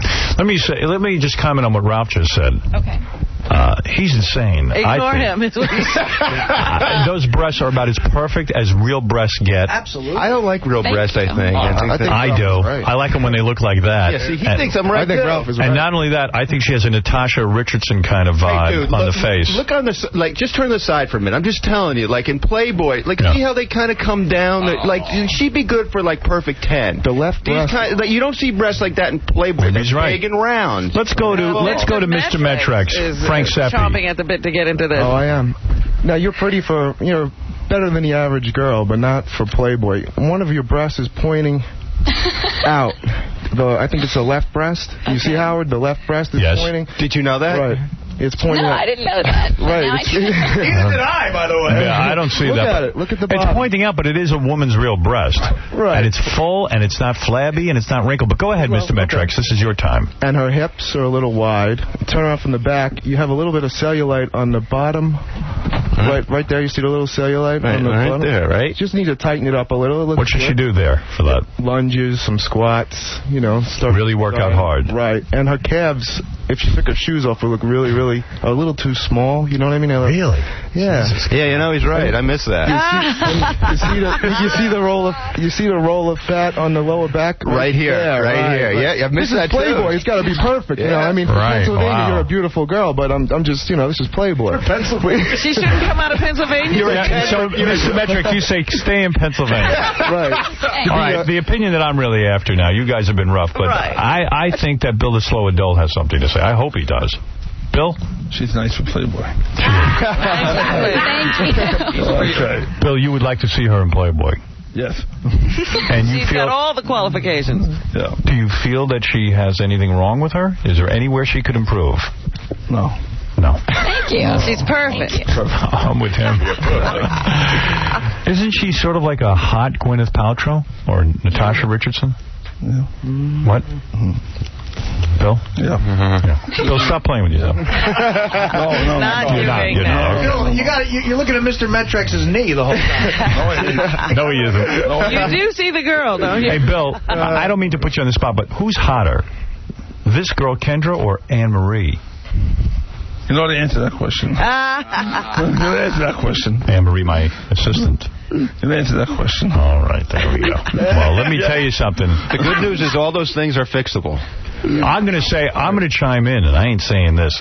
You're about as perfect can be for me. Thank you, Howard. She's tall, she's skinny, she's got the long legs, the real boobs are big, the stomach is flat. I saw what you're talking about with that little bit of cellulite on the back. I could so. It's not you living with it, it's Playboy. If you see chicks doing Playboy, they airbrush. Exactly. Most chicks, this chick's perfect enough to be in without airbrushing. No. Everything that's wrong with her is fixable. Yeah, and if you get the implants that'll narrow your hips, they'll offset that. Hey, Howard. You're suggesting implants. She should go maybe a little bigger, huh? No, a little bit. Hey, Howard, go ahead. She's totally Playboy material. Yeah. I've seen Playboy girls in person, and they're not as hot as she is. Yeah, she's they way have cellulite, hot. some of them. Ralph, you've been here. How many times have girls come in from Playboy and they're not what's in the magazine? You're telling me you don't think Heather Kozar is hotter than that? Yes, she is. But all right, she is. She was the Playmate of the Year. Nikki Ziering is hotter. Nikki's hotter. Those are top of the line playboys. Nikki's the hottest girl I've ever seen. Are you talking about the lingerie? Those are the top of the line, but I'm talking about there's girls that get into Playboy Playboy that aren't in the centerfold that like are still Miss very Who? pretty. Like who? Like who's been, all the chicks I've seen from Playboy are top-notch. She's not top-notch. She's definitely pretty, but not Playboy material. She's young, so she's a couple years, maybe a year. I've been with a Playboy centerfold, and she's just as hot as a girl. Who would that be? It was like 3 years after the fact. Which one have you been with? Yeah, we're talking when they're coming into Playboy, not when they're like, 3 years out of Playboy. They've been fired. Hey, I don't know. John just wanted to say that. I like what I see. I just wanted to get that in. I saw her, Howard. She looked like she was on John's diet. Right. She was heavy when he got her, huh? No, she wasn't heavy at all. Get that. A little bit. She was heavy into heroin. She looked just like this girl. Well, I got to say, listen, I got to go with the judges. They say you're not Playboy material. Okay. But you could work on it. You can work on it. Yes, Bill does say that you are Playboy material. How old are you? 21. See, you got a couple years left to make it. If her thing, if it were cold in here, I bet you her breasts would look better as well. I wouldn't close the Playboy magazine if she was in it. No way. I'm being honest. I think those breasts are perfect. Yeah. Me too. She would be good for Perfect 10. Oh, I'd love to make out with her and do crap to her. Yeah. Oh, yeah. Yeah. He's talking about I would love to get with her. That's not... Maybe I should train her. Maybe I should train her. Yeah. Maybe you should, Mr. Metric. Hey, Bill. Making the move. Would you be willing to go out with her? Would you go out with her? My boyfriend won't let me. Yeah, I know, but you would go out with her if... Is she too young for you? Because you're 50s. No, it's okay. It's all right. It's okay. I've never dated like Alec Baldwin. I've never dated a girl under 200 pounds, but I think you're perfect. By the way, on the phone now is Doug, who's a big Bill the Slow Adult fan. Oh, yeah? Yeah, Doug, go ahead. Hey, I think Bill the Slow Adult's great. I think you should put him in Artie's chair. Would you be willing to sit in Artie's chair one day? Yeah, why not? Who's Artie? I'll do the mail. All right, let's go to Jimmy. Jimmy, what's up? Yes, Jimmy. No, Jimmy. Hello? Yeah, Jimmy, go ahead. Yeah, hello. Yeah. Is it Fred? Howard Stern. Oh, Howard. Yeah, it's Jimmy. Listen, I just got to say one thing about this queer Ralph. Okay, I'm sick and tired of every time like you have a hot girl on, right away he's going to go, oh, I think he's just jealous because he wishes he was a woman. No, he's being honest. He's being honest. That's not fair. When was the last time he had a brush hole in his face? Never?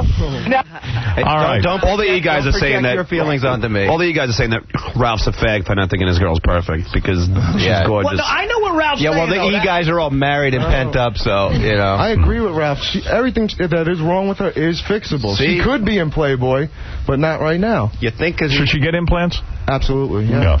Yeah. Even though her breasts are If she wants to be in Playboy, If she wants to be in Playboy. Oh, come on, man. You're screwing that. That's God's work right there. Who made implants? God made implants. No, we did. Right. God made implants. Oh, my goodness. Mr. Metrics, isn't it true that even a lot of the professional bodybuilders, not you, but a lot of them go in for liposuction and a lot of these different things to make themselves look better? Right, because as good as you look, you have to look perfect on stage, especially when you're competing against 100 other people that look just like you. Right. There you go. Well, That's honey, when you see the imperfections. Kendra, I don't know if that helps you or not, but That's okay. the guys I knew they were going to be honest. some of the guys feel you need a little bit of boobage. Now, would you pose for another magazine? Does it have to be Playboy? Could it be Like what? I don't know, like He feels you're Perfect 10 or something? I don't really know what Perfect 10 is. It's girls who haven't had any work done, any implants. I would be willing to do something like that. Yeah, you could get in Chicks that. who are not as hot as It's Playboy chicks with scars. What about Black Tail? She's perfect for that. Yeah. Hustler? Well, I think she's perfect. What do I know? I'm just maybe I'm just a horny guy, but I got to thank Mr. Metrex, Frank Seppi. I know you're training KC as well. Right. You're in great shape, and I thank you for your honesty. Thank you. And Metrex is a great product. Bill the Slow Adult, you got anything you want to plug? No. What? Pull the plug. Pull the plug, all right. That's it? Just one girl? What? Just one girl? That's it, just Kendra. What happened to the other one? She got scared? What is that, Bill? Just one girl, that's it? That's it. She heard Ralph was here. Ralph, thank you. And we'll be back right after the Falls, Rochester. Call the Howard Stern Show, 1-800-44-STERN. Now back to the Howard Stern Show on 95.1 The Nerve. Oh,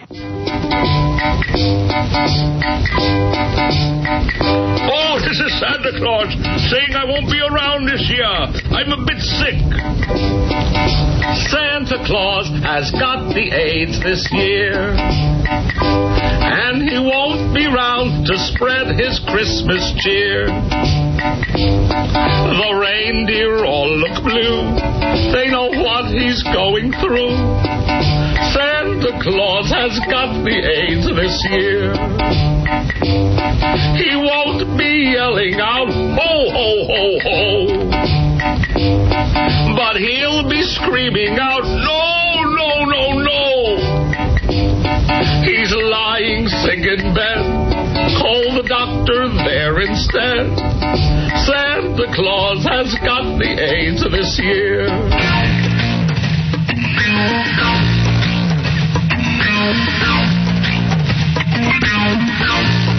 Sounds like the music they used to play on Match Game when the people were thinking. I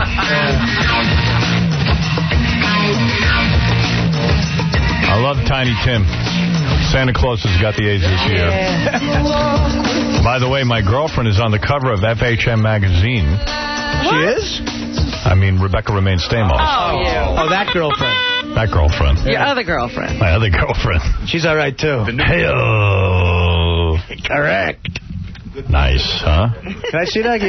Put it. I don't have the actual magazine. Those magazines come out? There's Are they weekly? I think they come in once a week. No, monthly. FHM? Yeah. Monthly. Because it seems there's a new one every week. Who's the chick in the ad on the back? You know why it seems like there's a new one every week? Because there's so many of these magazines. Yeah, like stuff and gear and...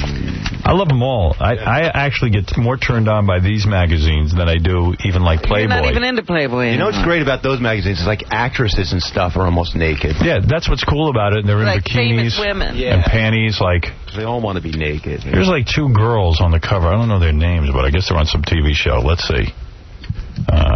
Kyler Lee and Mia Kirshner.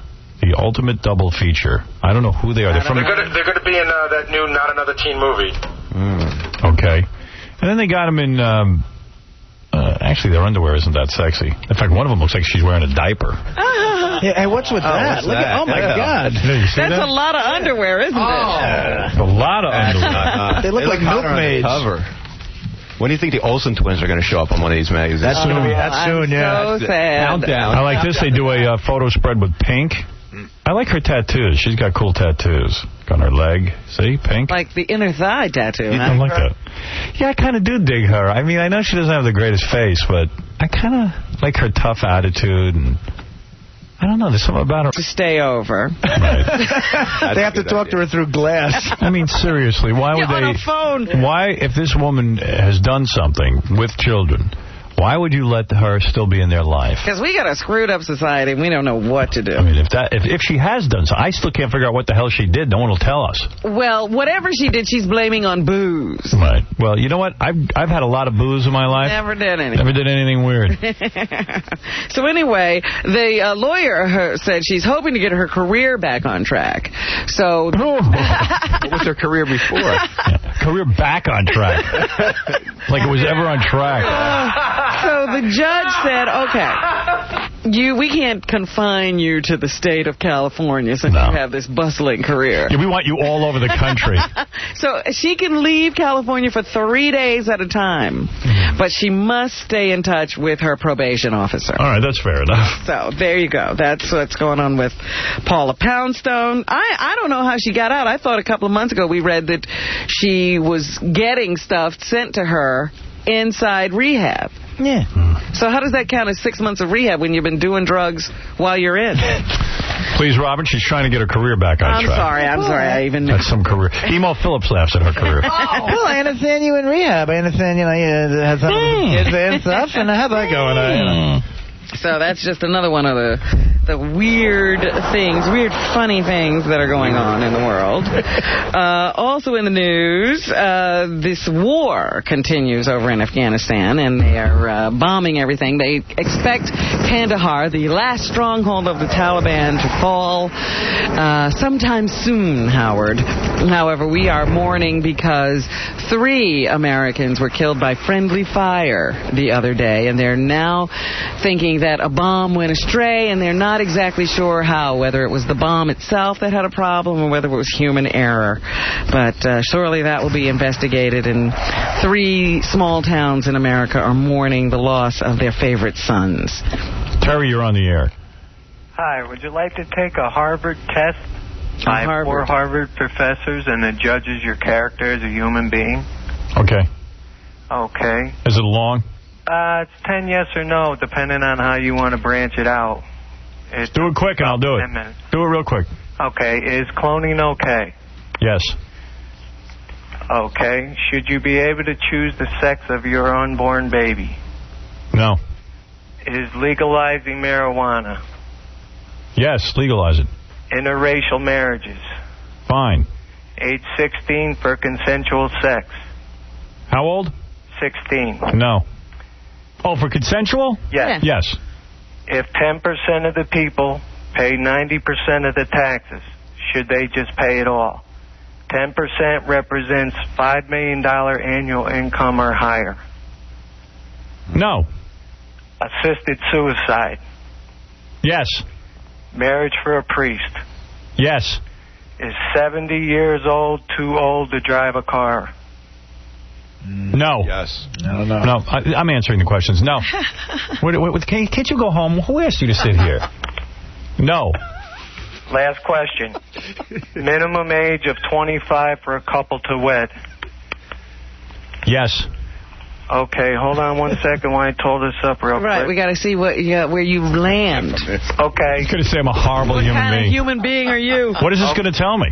It's going to tell your character tendencies as a human being. Okay, thank you. Okay, you're in the 25 to 30 category, which is the highest. You're listed above the norm. These people tend to pay their own way in life, look forward to tomorrow. Willing to accept new challenges and are overachievers with excellent language skills. They enjoy their privacy and are capable of making a tough decision. They accept responsibility for their actions, are current and educated, and would like to live forever. They also enjoy their own company. Hello, this is Carlton, your doorman. Would you like to hear your faults? Okay. You tend to worry and overwork. You tend to hold grudges. You tend to forgive but not forget. You have a hard time making new friends and are impatient. You see things one way or the highway. You have trouble giving up, and you will hate growing old. You're a good provider, but you're never around. Who is this, Dr. Phil? Yeah. Hey, by the way, that is 100% accurate. 4 professors from Harvard. They're absolutely on the money. Would you like to hear about the people that work for you? No. No? Don't care about Why it. would it? Well, how would you be able to tell about us? Go to his faults. What about the people who work for me? They're normally blue-collar workers who are carefree and easygoing. They're usually family-oriented and enjoy outings and socialize. I got to tell you, the way you read is amazing. This is Garth. Is he one of the Harvard professors? I'm a nervous wreck. Hey, by the way, that was actually kind of interesting. Thank you. Yes. How about their faults? I don't care about that. It's okay. Do you have any prizes? How about an Xbox? Well, I don't have an Xbox. I might have something else. Hold on. Thank you. I don't know if we got anything. It's Gary? You got I anything? give a gift certificate to, hold on a second. How about some weed? Lobstergram. Lobstergram. Would you like a lobstergram? Yeah. I'm in upstate. Would that do me any good? Sure. I believe it would do you good. Ship anywhere. Thank you. How about Hold on. Yeah, it's Lobstergram. Call 1-800-LIVE-LOB. It's a great product, by the way. For $150. Yeah, it's great. You'll actually love it. How about Invite surf somebody and over turf? and have dinner. Okay. You could have surf and turf, as Artie says. Filet mignon. Hey, it says that your employees would rather complain later than sooner. They feel unappreciated. All right, thank you for the call. Hold on. Boy, he's going to keep on. He loves that survey. Yeah. I'm on a... What else is in the news? The only good thing that could have come out of the loss of 3 American lives is we think we might have killed one of Osama bin Laden's sons. They think one of the attacks might have killed one of the boys he had over there. Remember, we saw some of them on videotape taunting Americans. So maybe one of them. Good. is What a dead. shame. Meanwhile, over in Israel, they have decided to give Yasser Arafat a little time to prove that he is going to crack down on terrorism. He ain't cracking down on anything. He did. How many times are you going to give him time? 130 people, but they said that's not enough. You're really going to have to do something with these people this time. So, you do this once more, I'm getting pissed. We'll see what Mr. Arafat does. He says he's asking the world to be patient with him. He's planning on doing something this time around. Let me tell you. No more of this terrorism. I kill you. Also in the news, President Clinton. Every time a president leaves office, they get a presidential library. I don't know why or how that happens, but it does. So the president used the golden shovel. The former president used the golden shovel yesterday to break ground in Little Rock on his own presidential library. Here is Clinton at the event. He's got... Oh, there he goes. He's got guts, though, I tell you. I'd be embarrassed after the Monica Lewinsky thing to have my own library. I would just lay low, but do we really need another library? I'd be really scared. Grateful to all of you who helped me along life's way. I picture the library stocked with, like, Playboy magazine. Porn. Blacktail, Swank. I've had a good run. How about a magazine filled with fat Jewish interns? Like that, Sean Relieve, Monica Lewinsky, any of them would be good. But he broke ground. He's not ashamed. He will have his presidential library. He broke ground. By the way, his wife wasn't there, nor was his daughter. No, nobody was there to support him. I love these stories about guys who run off from their families with strippers. This is another one. A scheming stripper and her double-crossing ex-boyfriend were busted yesterday for a wild murder-for-hire plot against a rich Manhattan lawyer who left his family to become the nude dancer's sugar daddy. So once she lured him away from the family and he put her up in this high-rise apartment in Manhattan, she decided, well, now we could get all the money if we just kill him. So now she's been busted. Well, they were smarter than that. They actually said to themselves, wait, if we kill him, probably all his money will go to the wife. Uh-huh. So they came up with some way to... bump him off but get his money. It was a whole plot. I mean, but she was even going to have him pay for it. She asked him for a bunch of money for some reason, and that was how she paid the hitman. It's just unbelievable. Wow. She got money for the hitman. From him, And the dude was 56 years old. He had a wife and kids and stuff, and he went off with the stripper, and it's just like, he said, I can't believe the stripper did this to me. Yeah. Because I really thought she dug me. Those strippers are smart. You never run off with a stripper. I know. I mean, haven't they heard enough of these stories on our show? Yeah. To know it never works out. We'll take a break. We'll be back right after these words. You're listening to a man who laughs like a little schoolboy at words like penis, vagina, duty, and dildo. Howard Stern. WNDE, Honeoye Falls, Rochester. Now back to the Howard Stern Show on 95.1 The Nerve.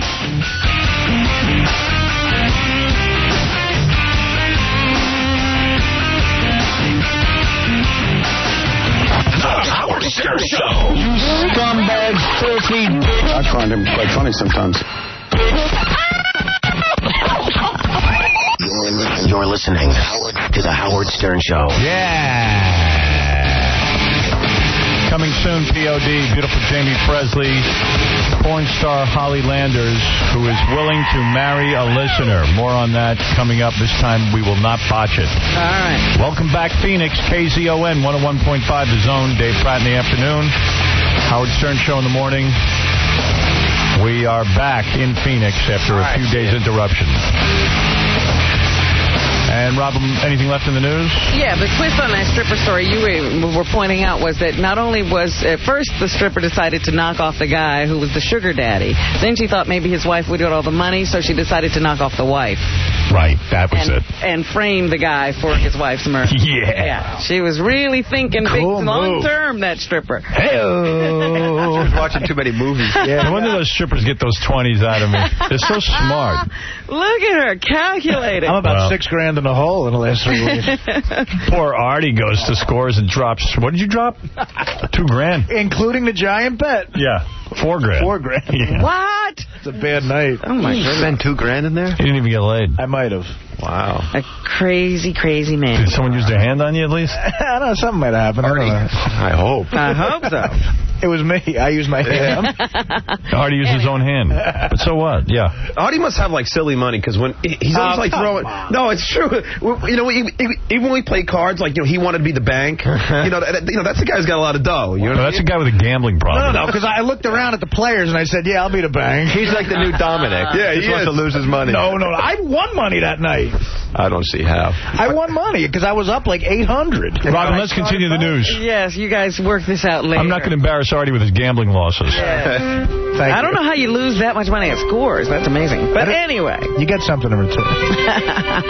That guy who killed and raped and ate a kid in 1979, he was... Ate the kid. Yeah, he has been in a mental institution for years now, but... He's like Ted Nugent. He doesn't waste any part of the carcass. He uses everything. Yeah. Eating the kid was going too far. I used the urine to bring in other children. They're sent. Great.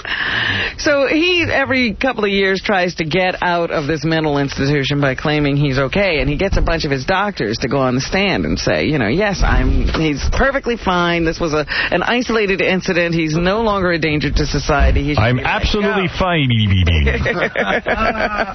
But a doctor got on the stand yesterday and said, no, this guy suffers from a real bad disorder. Yeah. And he ate a baby. It could happen again. And this was a long-term thing, and you never get over it. It's a disorder. He'll come back from that. I used every part of that baby. He's not going to get over this. I was hungry. I used the skull to bowl with afterwards. Phil the baby eater? Would you like to say anything?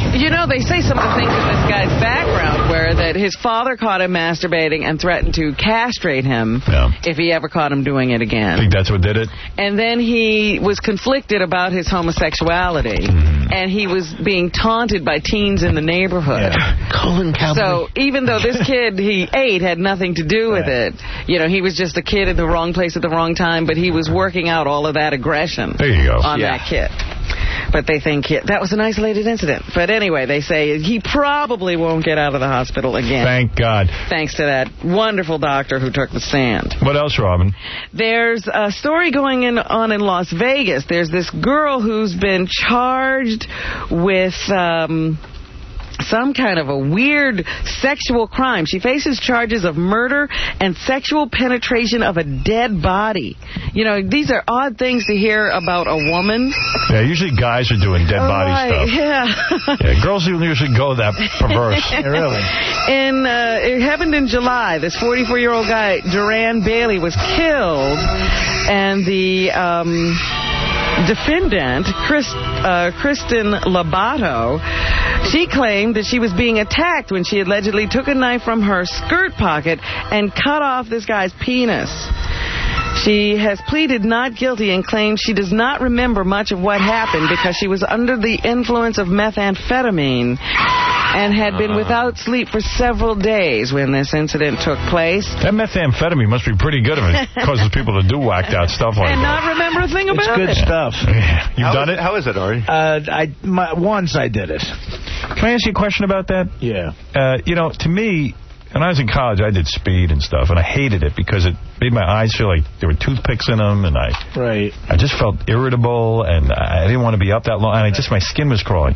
To me, methamphetamine sounds like some super speed. Right, that's exactly what it is. I mean, you're just, like, insane on it. And so why is that good? It actually, it scared me. That's why I never did it again. Oh, okay. Yeah, I think it's the worst feeling in the world. I don't know why anyone would on this. This girl says I hadn't had any sleep for days. Guys who get into that are a separate sort of scary. So she cut off some dude's penis on it? Yeah, but where's the sexual penetration come into play? Well, I don't know.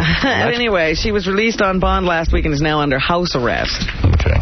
And a judge has been let go in Illinois because he was accused of having sex with the court clerk in his chambers And he kissed and hugged women attorneys appearing in his courtroom. Yeah, baby. The love judge. They have now ordered him removed from the bench for engaging in sexually intimidating and inappropriate conduct. So he will no longer be sitting on the bench.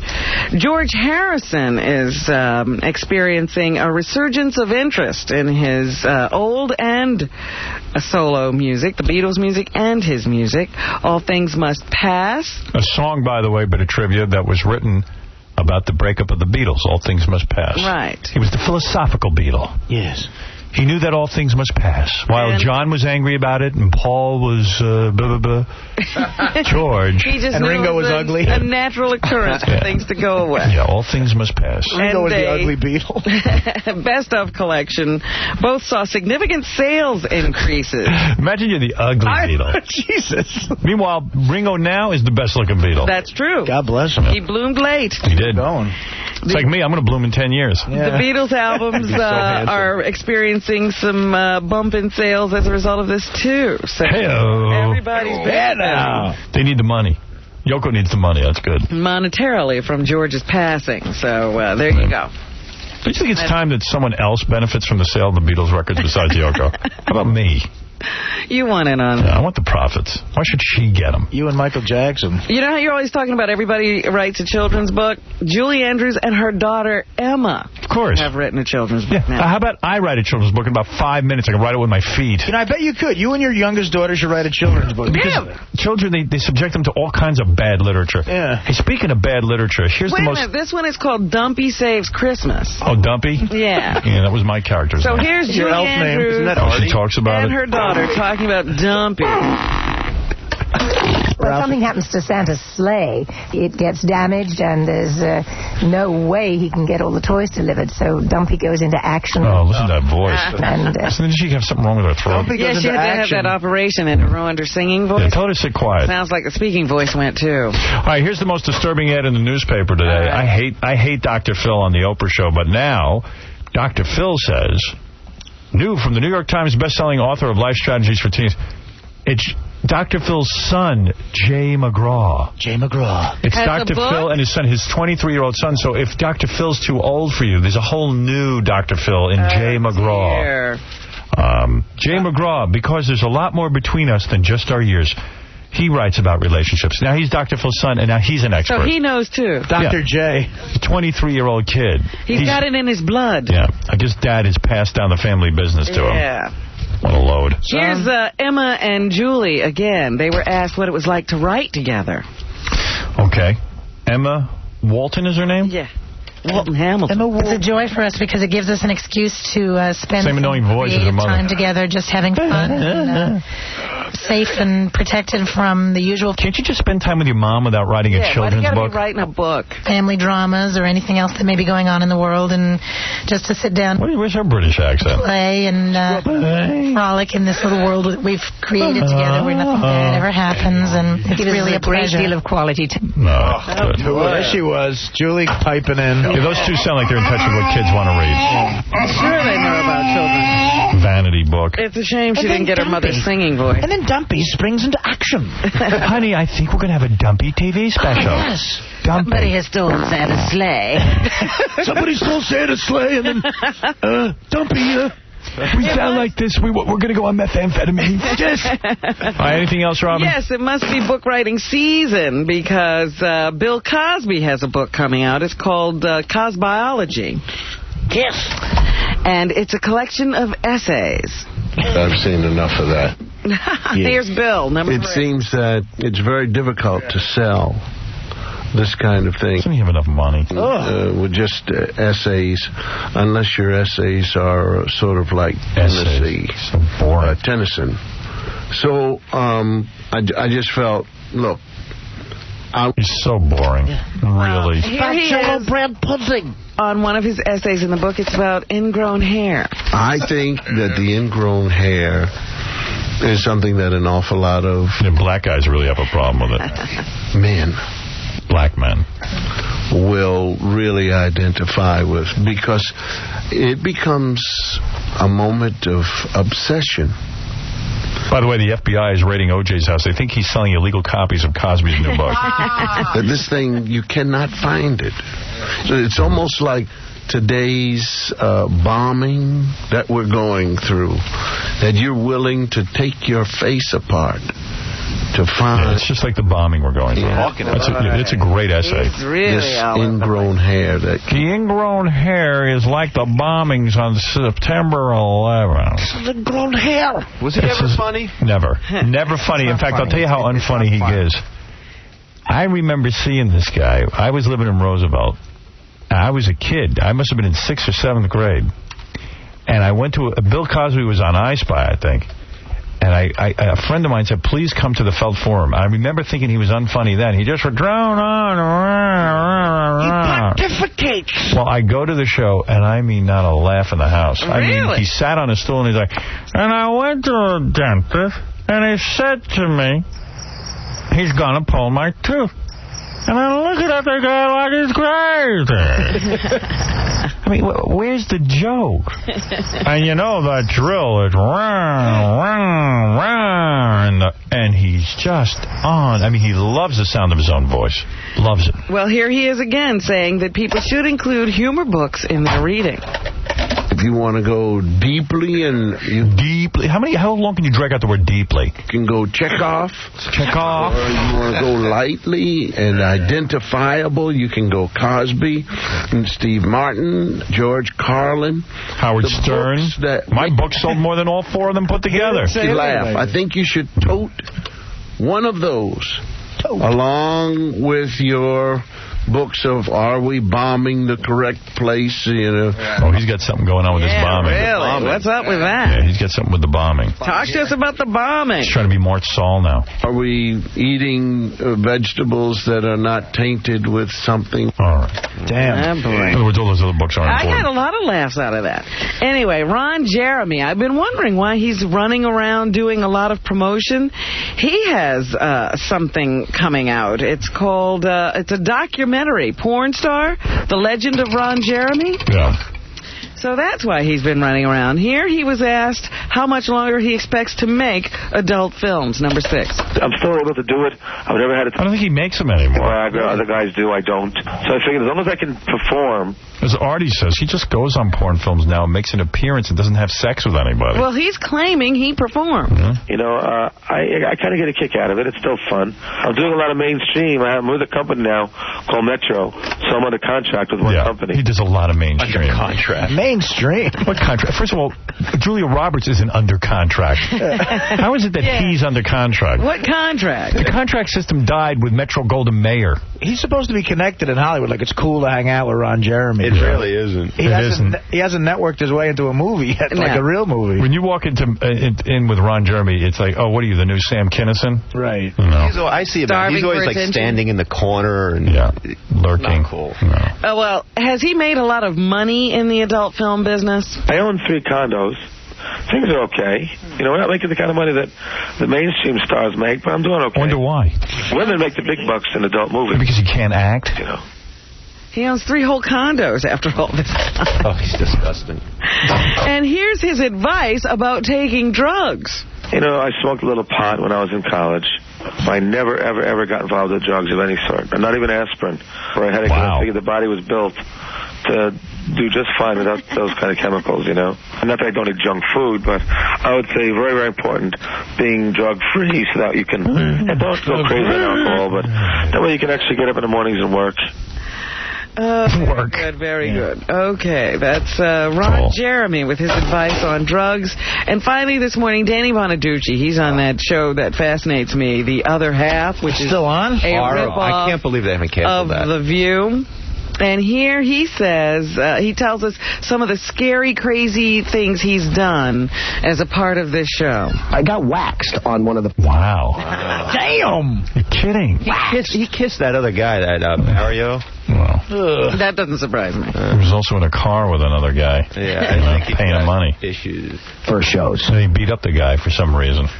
And it was We had to rewind the tape 3 times to make sure I didn't scream the S word, which is sure everyone was sure I did. And it was a startling amount of pain. Wow. Now, if you go out with a girl who has as much body hair as I did, you should probably check into that. But still, it... You went out with a girl with that much body hair. Really hurt. And the shaving and the waxing, the treatment, the eyebrows and the paint, it seems to be... Damn. A great deal of trouble, and maybe possibly goes unappreciated. Who cares? That's what they're doing on the show. They're trying to develop an appreciation for what women go through. Wow. That's what's happening. So who watches it? Do women watch it? I have no clue. Hey, wait, can I mention something? I'm trying to find these underwear for you. DKNY underwear. I can't find them anywhere. Well, give out a shout. They're ribbed and they're like bright yellow. They have them in different colors. What's the name of them? DKNY. I don't know. They make them, but they're sort of like boxers, but they're like tight boxers. Man, is he fagging up the show right now? I'm trying. Do they make my package look big? Come on, man. Yeah. They're sewn in the crotch nice. They're really comfortable. I'm trying to find them for you. I can't find them anywhere though. Yeah. This is so gay because I was like bright. I saw some. Well, I'll tell you what happened. Ralph was wearing underwear the other day. I said, hey, those are nice underwear. Where do you get those?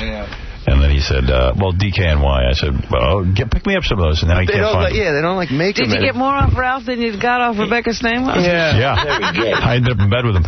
Hey, by the way, Artie's looking for socks. If anybody has any.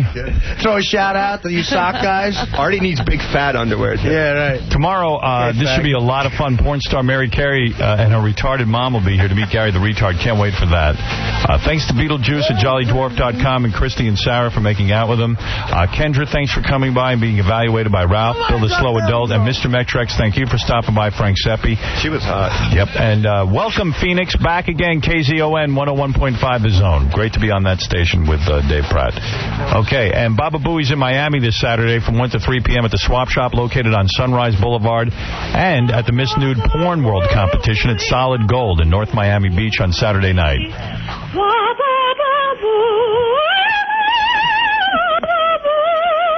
And to book KC, go to bookkc at AOL.com. Howard's done for the day. Tune in again tomorrow, starting at 6 a.m.